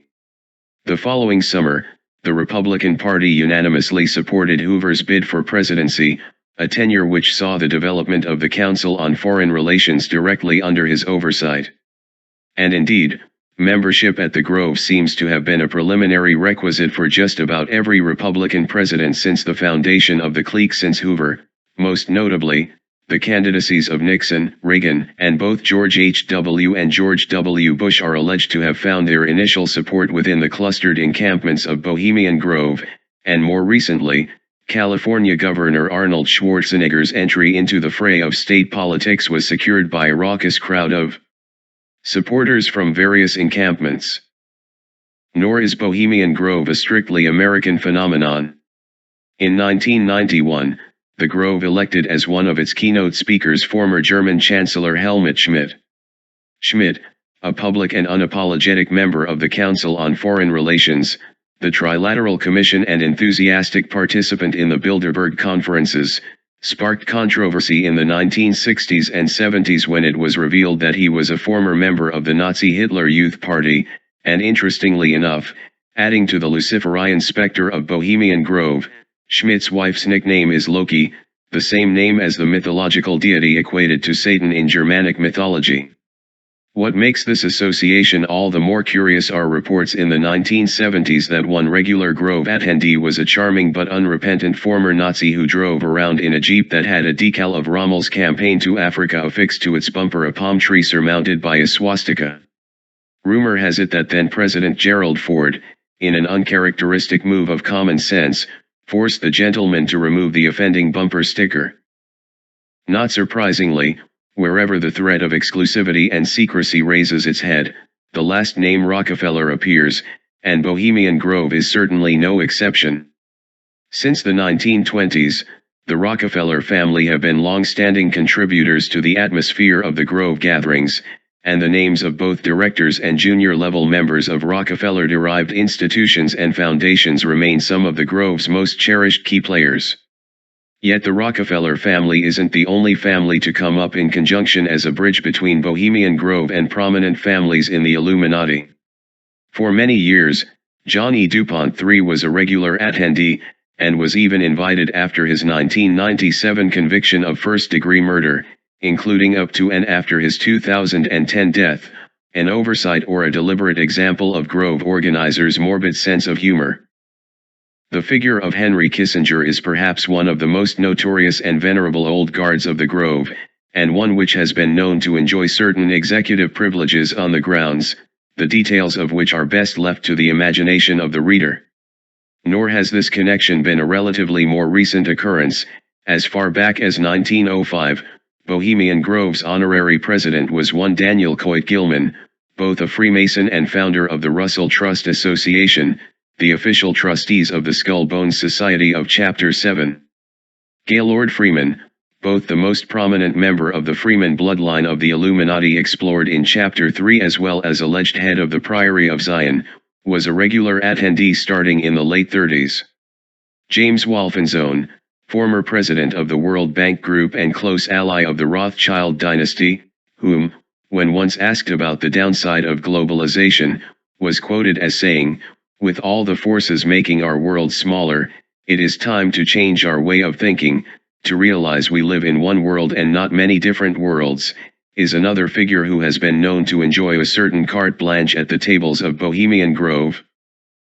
Stephen Bechtel, the octogenarian heir to the Bechtel Corporation, a civil engineering firm specializing in nuclear power and having almost exclusive ties to Rothschild-funded projects and think tanks, is another Grand Old Guard legacy member, one who has been known to perform in various skits organized by Bohemian Grove officers in full drag, alongside such venerable figures of Republican politics as Caspar Weinberger and James Baker. Dangers of Bohemian Grove.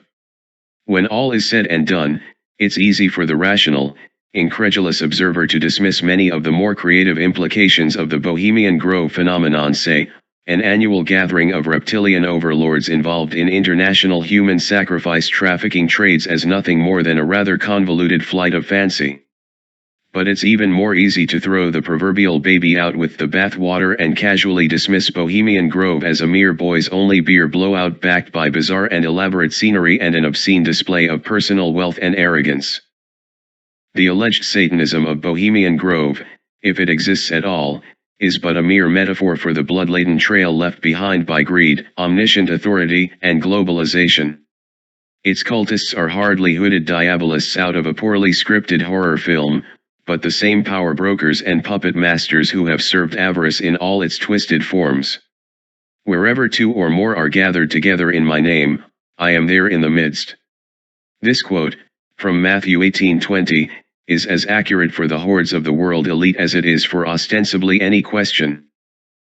Only, the God of the elite is neither Christ, Jehovah, Allah, or even Lucifer. Its name is Mammon, and its legions are indeed many. Members. Membership in Bohemian Grove was once thought to be a purely exclusive phenomenon, guarded under lock and key, one whose divulging would result in the strictest penalty, be it of death or worse. These days, current research indicates this is far from the case.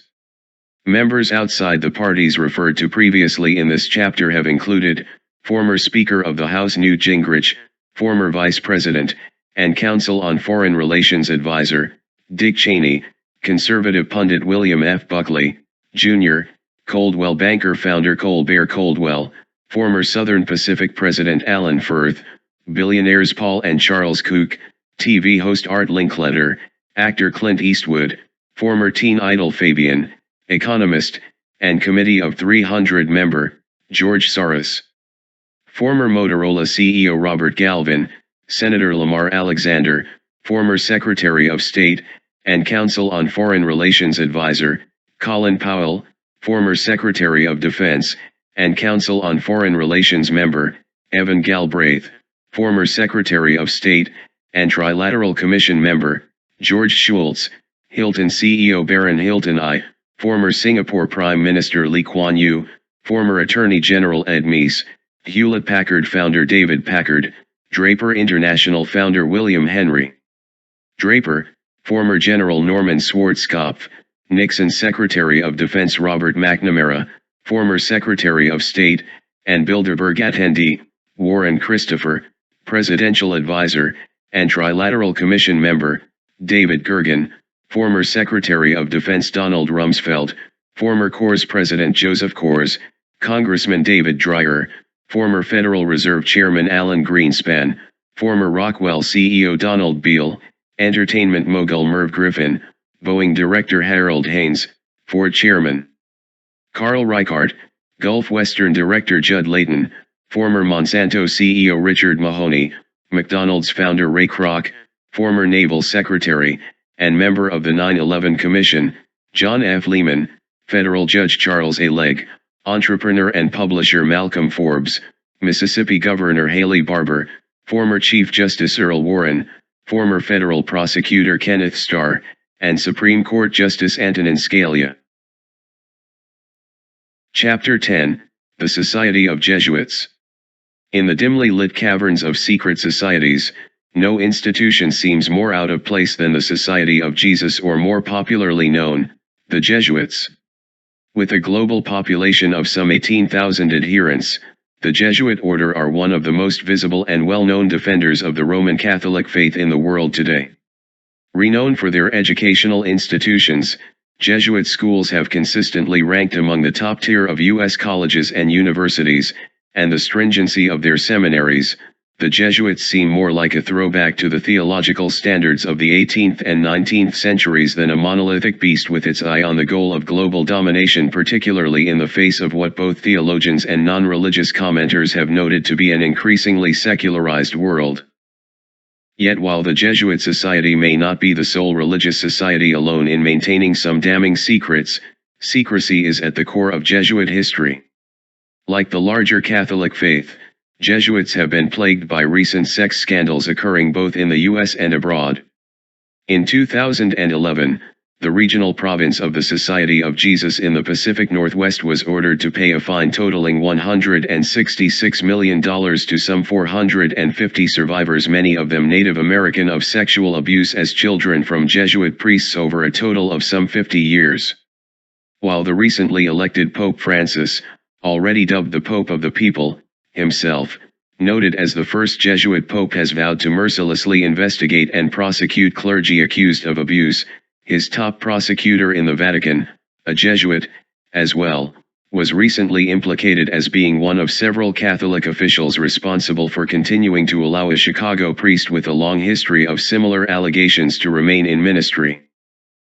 As damning as these scandals may be, and it needs to be stated that rumors of sexual abuse within the Catholic Church are from a wholly modern occurrence, but has been alleged for well over 100 years now, there may be more that the Jesuits may need to answer for than charges of sexual molestation and rape, as horrific as they are. As mentioned earlier in Chapter 3, the historical origins of the Illuminati can be seen largely as a response to the prevailing Jesuit influence in education, dating as far back as the 18th century. Yet, there is another more modern, even more sinister confluence arising as a reaction to Jesuit influence: Heinrich Himmler's elite SS force of the Nazi Party, modeled directly on the military ethos of the Jesuits yet designed to combat the threat of Catholicism and its various offshoots, which, in 1939, accounted for approximately 40% of German people. But beyond this lurks an even more subterranean duplicity ascribed to the Jesuits, and it is this strand and its maneuverings into the worlds of secret society and hidden influence that allows for a final chapter for much of what we have been discussing to date. Origins of the Society of Jesuits. The Society of Jesus was founded by St. Ignatius of Loyola, a Spanish knight who had been wounded during the Battle of Pamplona in 1521 and subsequently experienced a religious conversion, later recounted in his famed Spiritual Exercises, to this day, still considered a fundamental classic of spiritual literature. In 1534, Ignatius and 6 other pilgrims announced the formation of the Society of Jesus, professing vows of poverty, asceticism, chastity, and strict and absolute obedience to the rule of the Pope and the Holy See. Ignatius' military background culminated in a stringent, chivalric spiritual knighthood where members were vowed to accept orders from the Church wherever in the world they may live, often under the most extreme conditions imaginable. This martial attitude of absolute devotion to the Society and to the Vatican enabled the Jesuits' colloquial appellate of being God's soldiers and the secret service of the Vatican, earning them a strong reputation for their roles in the Counter-Reformation and the Spanish Inquisition of the 17th century and eventually the implementation of the Second Vatican Council of 1962, otherwise known as Vatican II, which implicitly modernized the Catholic Church by allowing the recitation of the Mass in English, among other more contemporary developments. Early Jesuit growth was established through a long-scale period of missionary conversion, particularly in developing countries among indigenous peoples, resulting from Spanish explorations of the New World in North and South America in the 17th and 18th centuries. Critical to this growth was the need for a common enemy, and the newly emerged Protestant faith found itself at increasing odds with the rabidly zealous Jesuits. Resultantly, an edict of formal suppression of the Jesuits under strong secular pressure was signed by Pope Clement XIV in July of 1773, a full 3 years before the founding of the Illuminati, a suppression that would affect all of Europe with the exception of Prussia, which included both Poland and Bavaria due to the empire's growth at the time, and Russia. It is through these particular kingdoms that the work of the Jesuits was able to continue unabated despite formal suppression, and coincidentally, both these kingdoms saw a distinct rise in both Masonic and Masonically derived bodies during that same time. The suppression was officially reversed by the bull of Pope Pius VII in 1814, subsequent to the Napoleonic Wars, it should be noted, that were directly financed by the now familiar Rothschild bloodline of the Illuminati.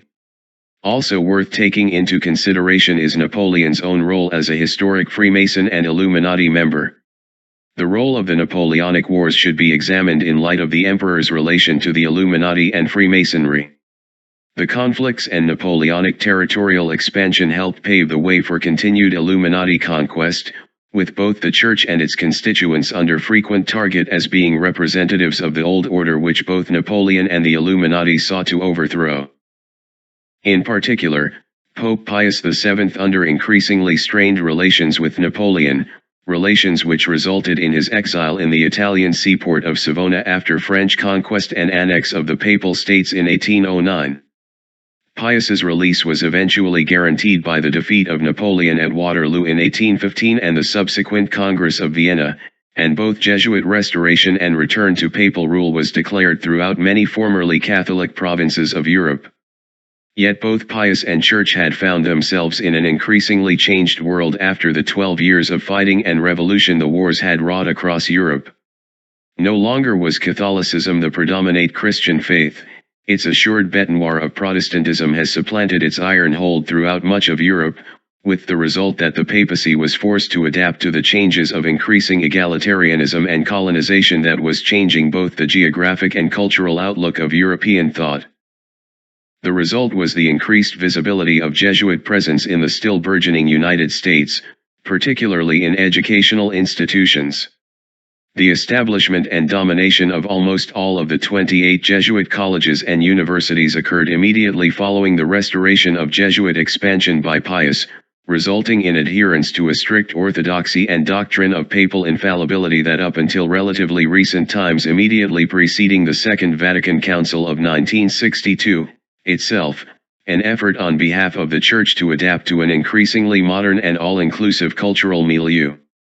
Despite the fact that the Jesuits represent the largest single religious order of priests and clergy within the Catholic Church and the continued prominence of Jesuit colleges, the order itself has been experiencing a steady decline over the past 40 years owing to the increased popularity of liberation theology, particularly in Third World countries, which emphasizes the need for clergy to maintain and express awareness to the plight of the impoverished and directly redress social injustice.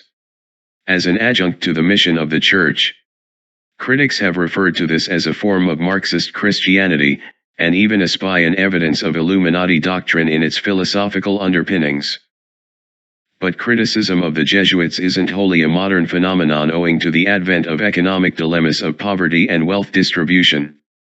Nor does it stem back to the rise of Protestantism. The criticism of the Jesuit faith is not rooted in their ideology but in their actions. And it's been documented as early as the 17th century. Controversy of the Society of Jesuits.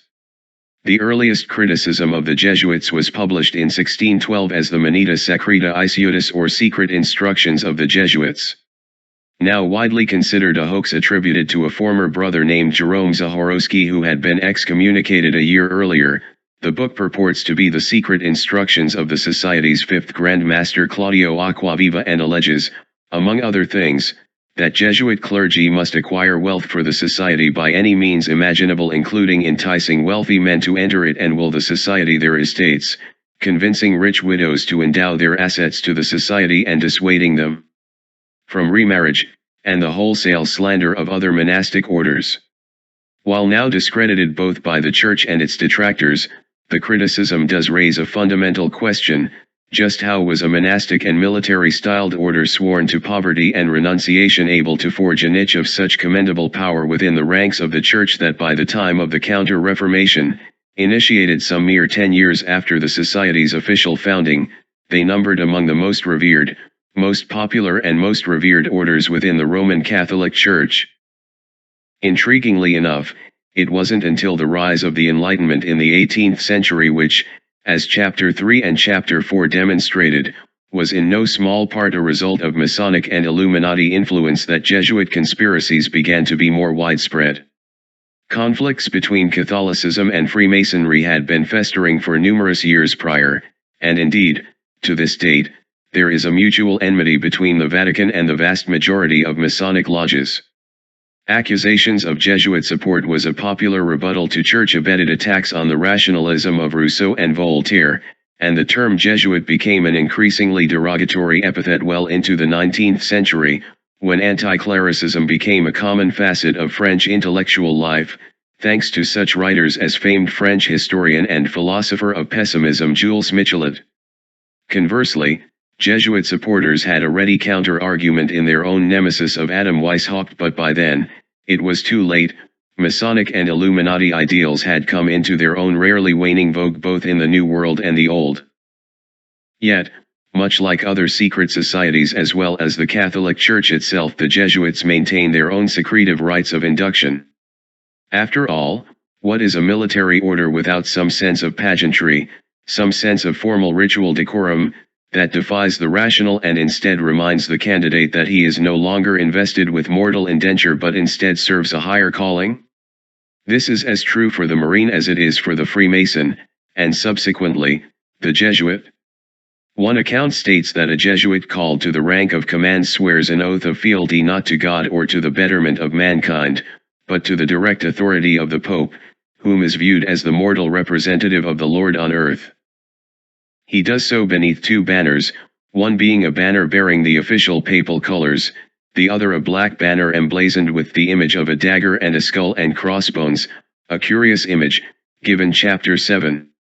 Directly above this image is the legend INRI, often found on images of the crucifix and generally held to be shorthand for the Latin Isus Nazarenus, Rex Iudiorum, or Jesus of Nazareth, King of the Jews.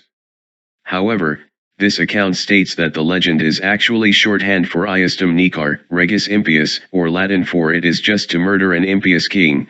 It is interesting to compare this legend with the Hermetic and Kabbalistic practice of Notarican, whereby the acronym of a popular phrase is held to have numerous mystical meanings to be discovered through a complex numerological analysis. This same account goes on to quote the extreme oath of the Jesuits, which states, among other things, that the candidate is sworn to plant the seeds of jealousy and hatred between communities, provinces, states that were at peace, and incite them to deeds of blood, involving them in war with each other, and to create revolutions and civil wars in countries that were independent and prosperous, cultivating the arts and the sciences and enjoying the blessings of peace. To take sides with the combatants and to act secretly with your brother Jesuit, who might be engaged on the other side, but openly opposed to that with which you might be connected, only that the Church might be the gainer in the end, in the conditions fixed in the treaties for peace, and that the end justifies the means. At the conclusion of this oath, the candidate is questioned through a series of direct interrogations regarding his motivations and his obligations that is strikingly reminiscent of Masonic oaths, perhaps the latter being a perversion of pre-existing Jesuit obligations, including being received by a mysterious venerable man with white hair, itself reminiscent of the Templar oath to Baphomet, and concludes with the charge, "Go ye, then, into all the world and take possession of all lands in the name of the Pope. He who will not accept him as the vicar of Jesus and his vice-regent on earth, let him be accursed and exterminated." The Catholic Church and the CIA have long enjoyed a mutually respectful relationship, and some say, a mutual vying for power.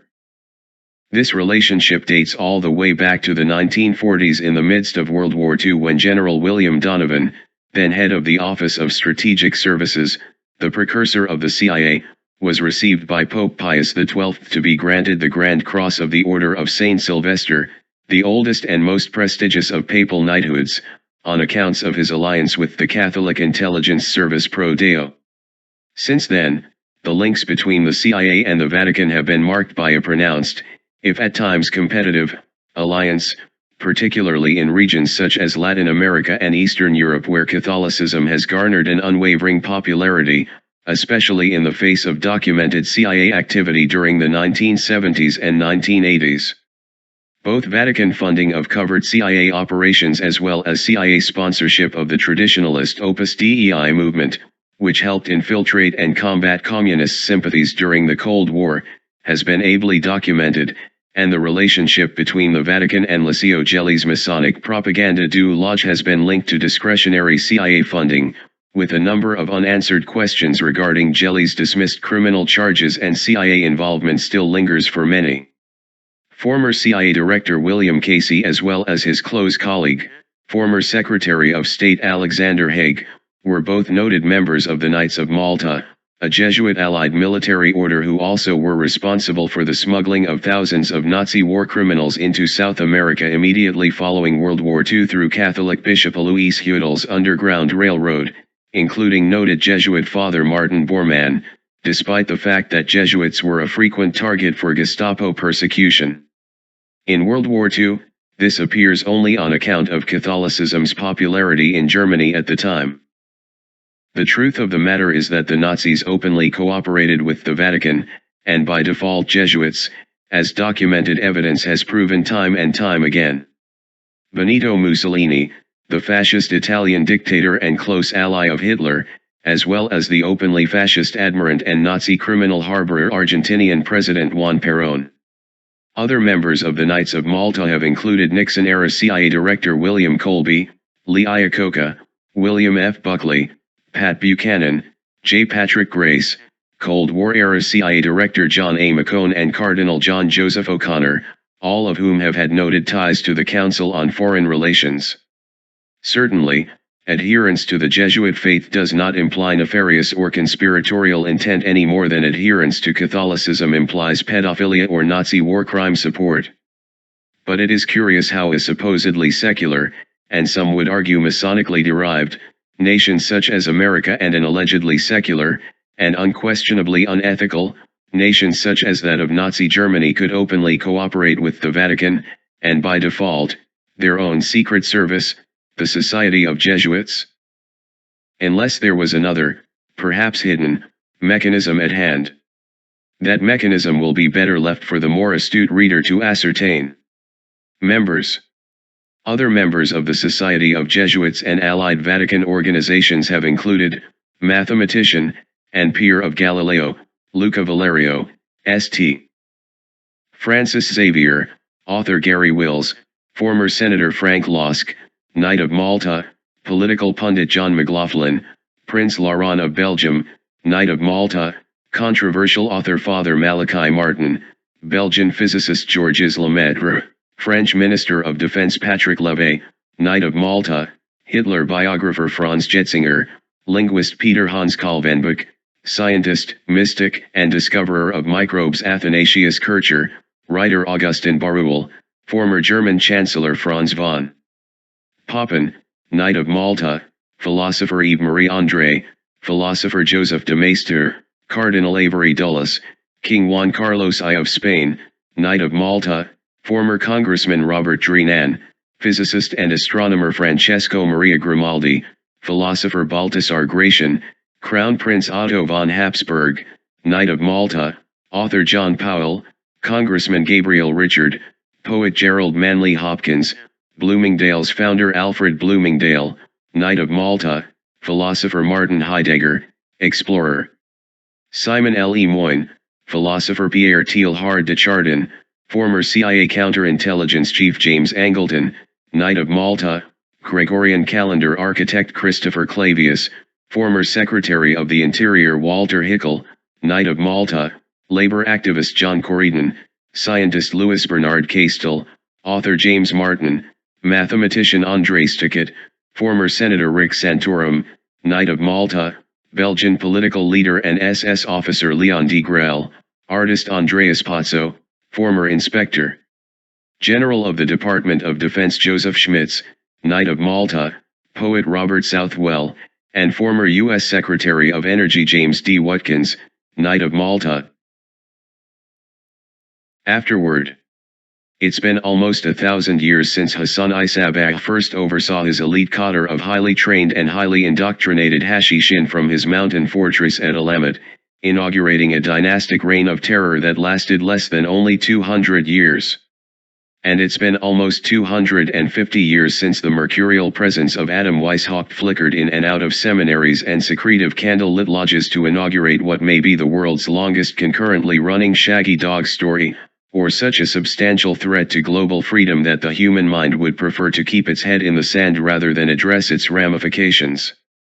Since that time, the world has been baptized both in blood and peace time and time again, seen the establishment of new nations, new ideologies, new faiths, world wars, and the development of weapons and diseases that could potentially spell the demise of existence of the human race as we know it, and at the crux of each cataclysm, names occur and reoccur in strange and mysterious configurations, a cuneiform that only time and dedicated research can decipher. It's been said that when Swiss psychologist Carl Jung first read James Joyce's virtually impenetrable and nonsensical Finnegan's Wake, he commented that this is either an example of severe mental illness or a degree of mental health inconceivable to most people.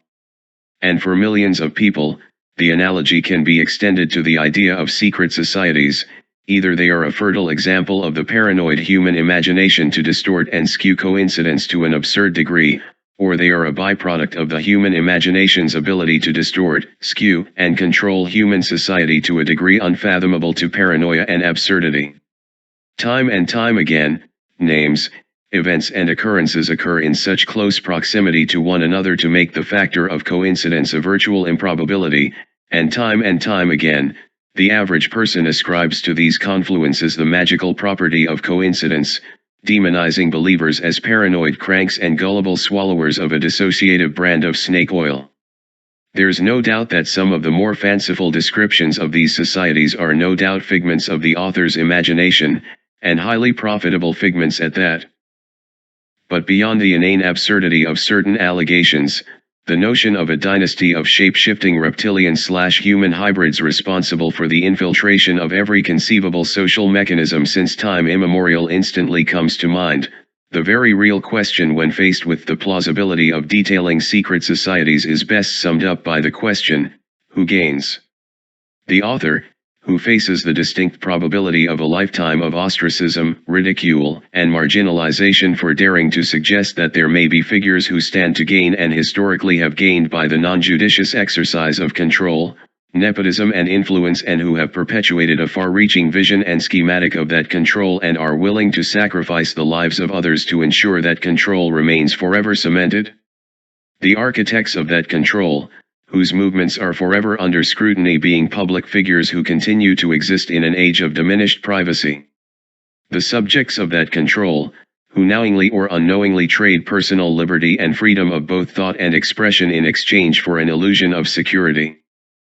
Or the unseen hand which, by its very inconspicuousness, gains profit and power in full public purview according to the age-old designs of greed and authority? I am often asked whether or not I take the subject of secret societies with a grain of salt. I typically answer no, but it's likely that they take me with a grain of salt. What I mean by that, is that despite the threat of public exposure from numerous sides, both as often politically or religiously non-sectarian as they are sectarian, these same architects of control and domination continue to act with impunity, fulfilling designs as brazenly and predictably as any poorly scripted Hollywood thriller. It's not that I believe they are oblivious to criticism or exposure, it's just that I believe they have become so adroitly capable of mastering misinformation and miscommunication that even criticism, exposure, and widespread public outcry can be easily skewed and twisted so as to be grafted onto their schemes to suit their best interests. As I mentioned earlier in the introduction, the notion of secret societies is no longer a distinctly underground phenomenon, but then again it never has been. Not only have many so-called shadow organizations operated out in the open, but warnings as to their threats have appeared since at least the 18th century. What has changed is public perception of these threats. The secret society is now enjoying a semi-ironic prestige in popular culture, with numerous movies, novels, musicians, and internet sites celebrating, often smugly and frequently superficially, the lore of these entities with all the free abandon and self-conscious winking and nudging one has come to expect in the digital age. I say, semi-ironically, because these same purveyors of Illuminati chic seem to play right into the ploys and designs of those power barons they choose to blithely dismiss as nothing more than a fashion statement.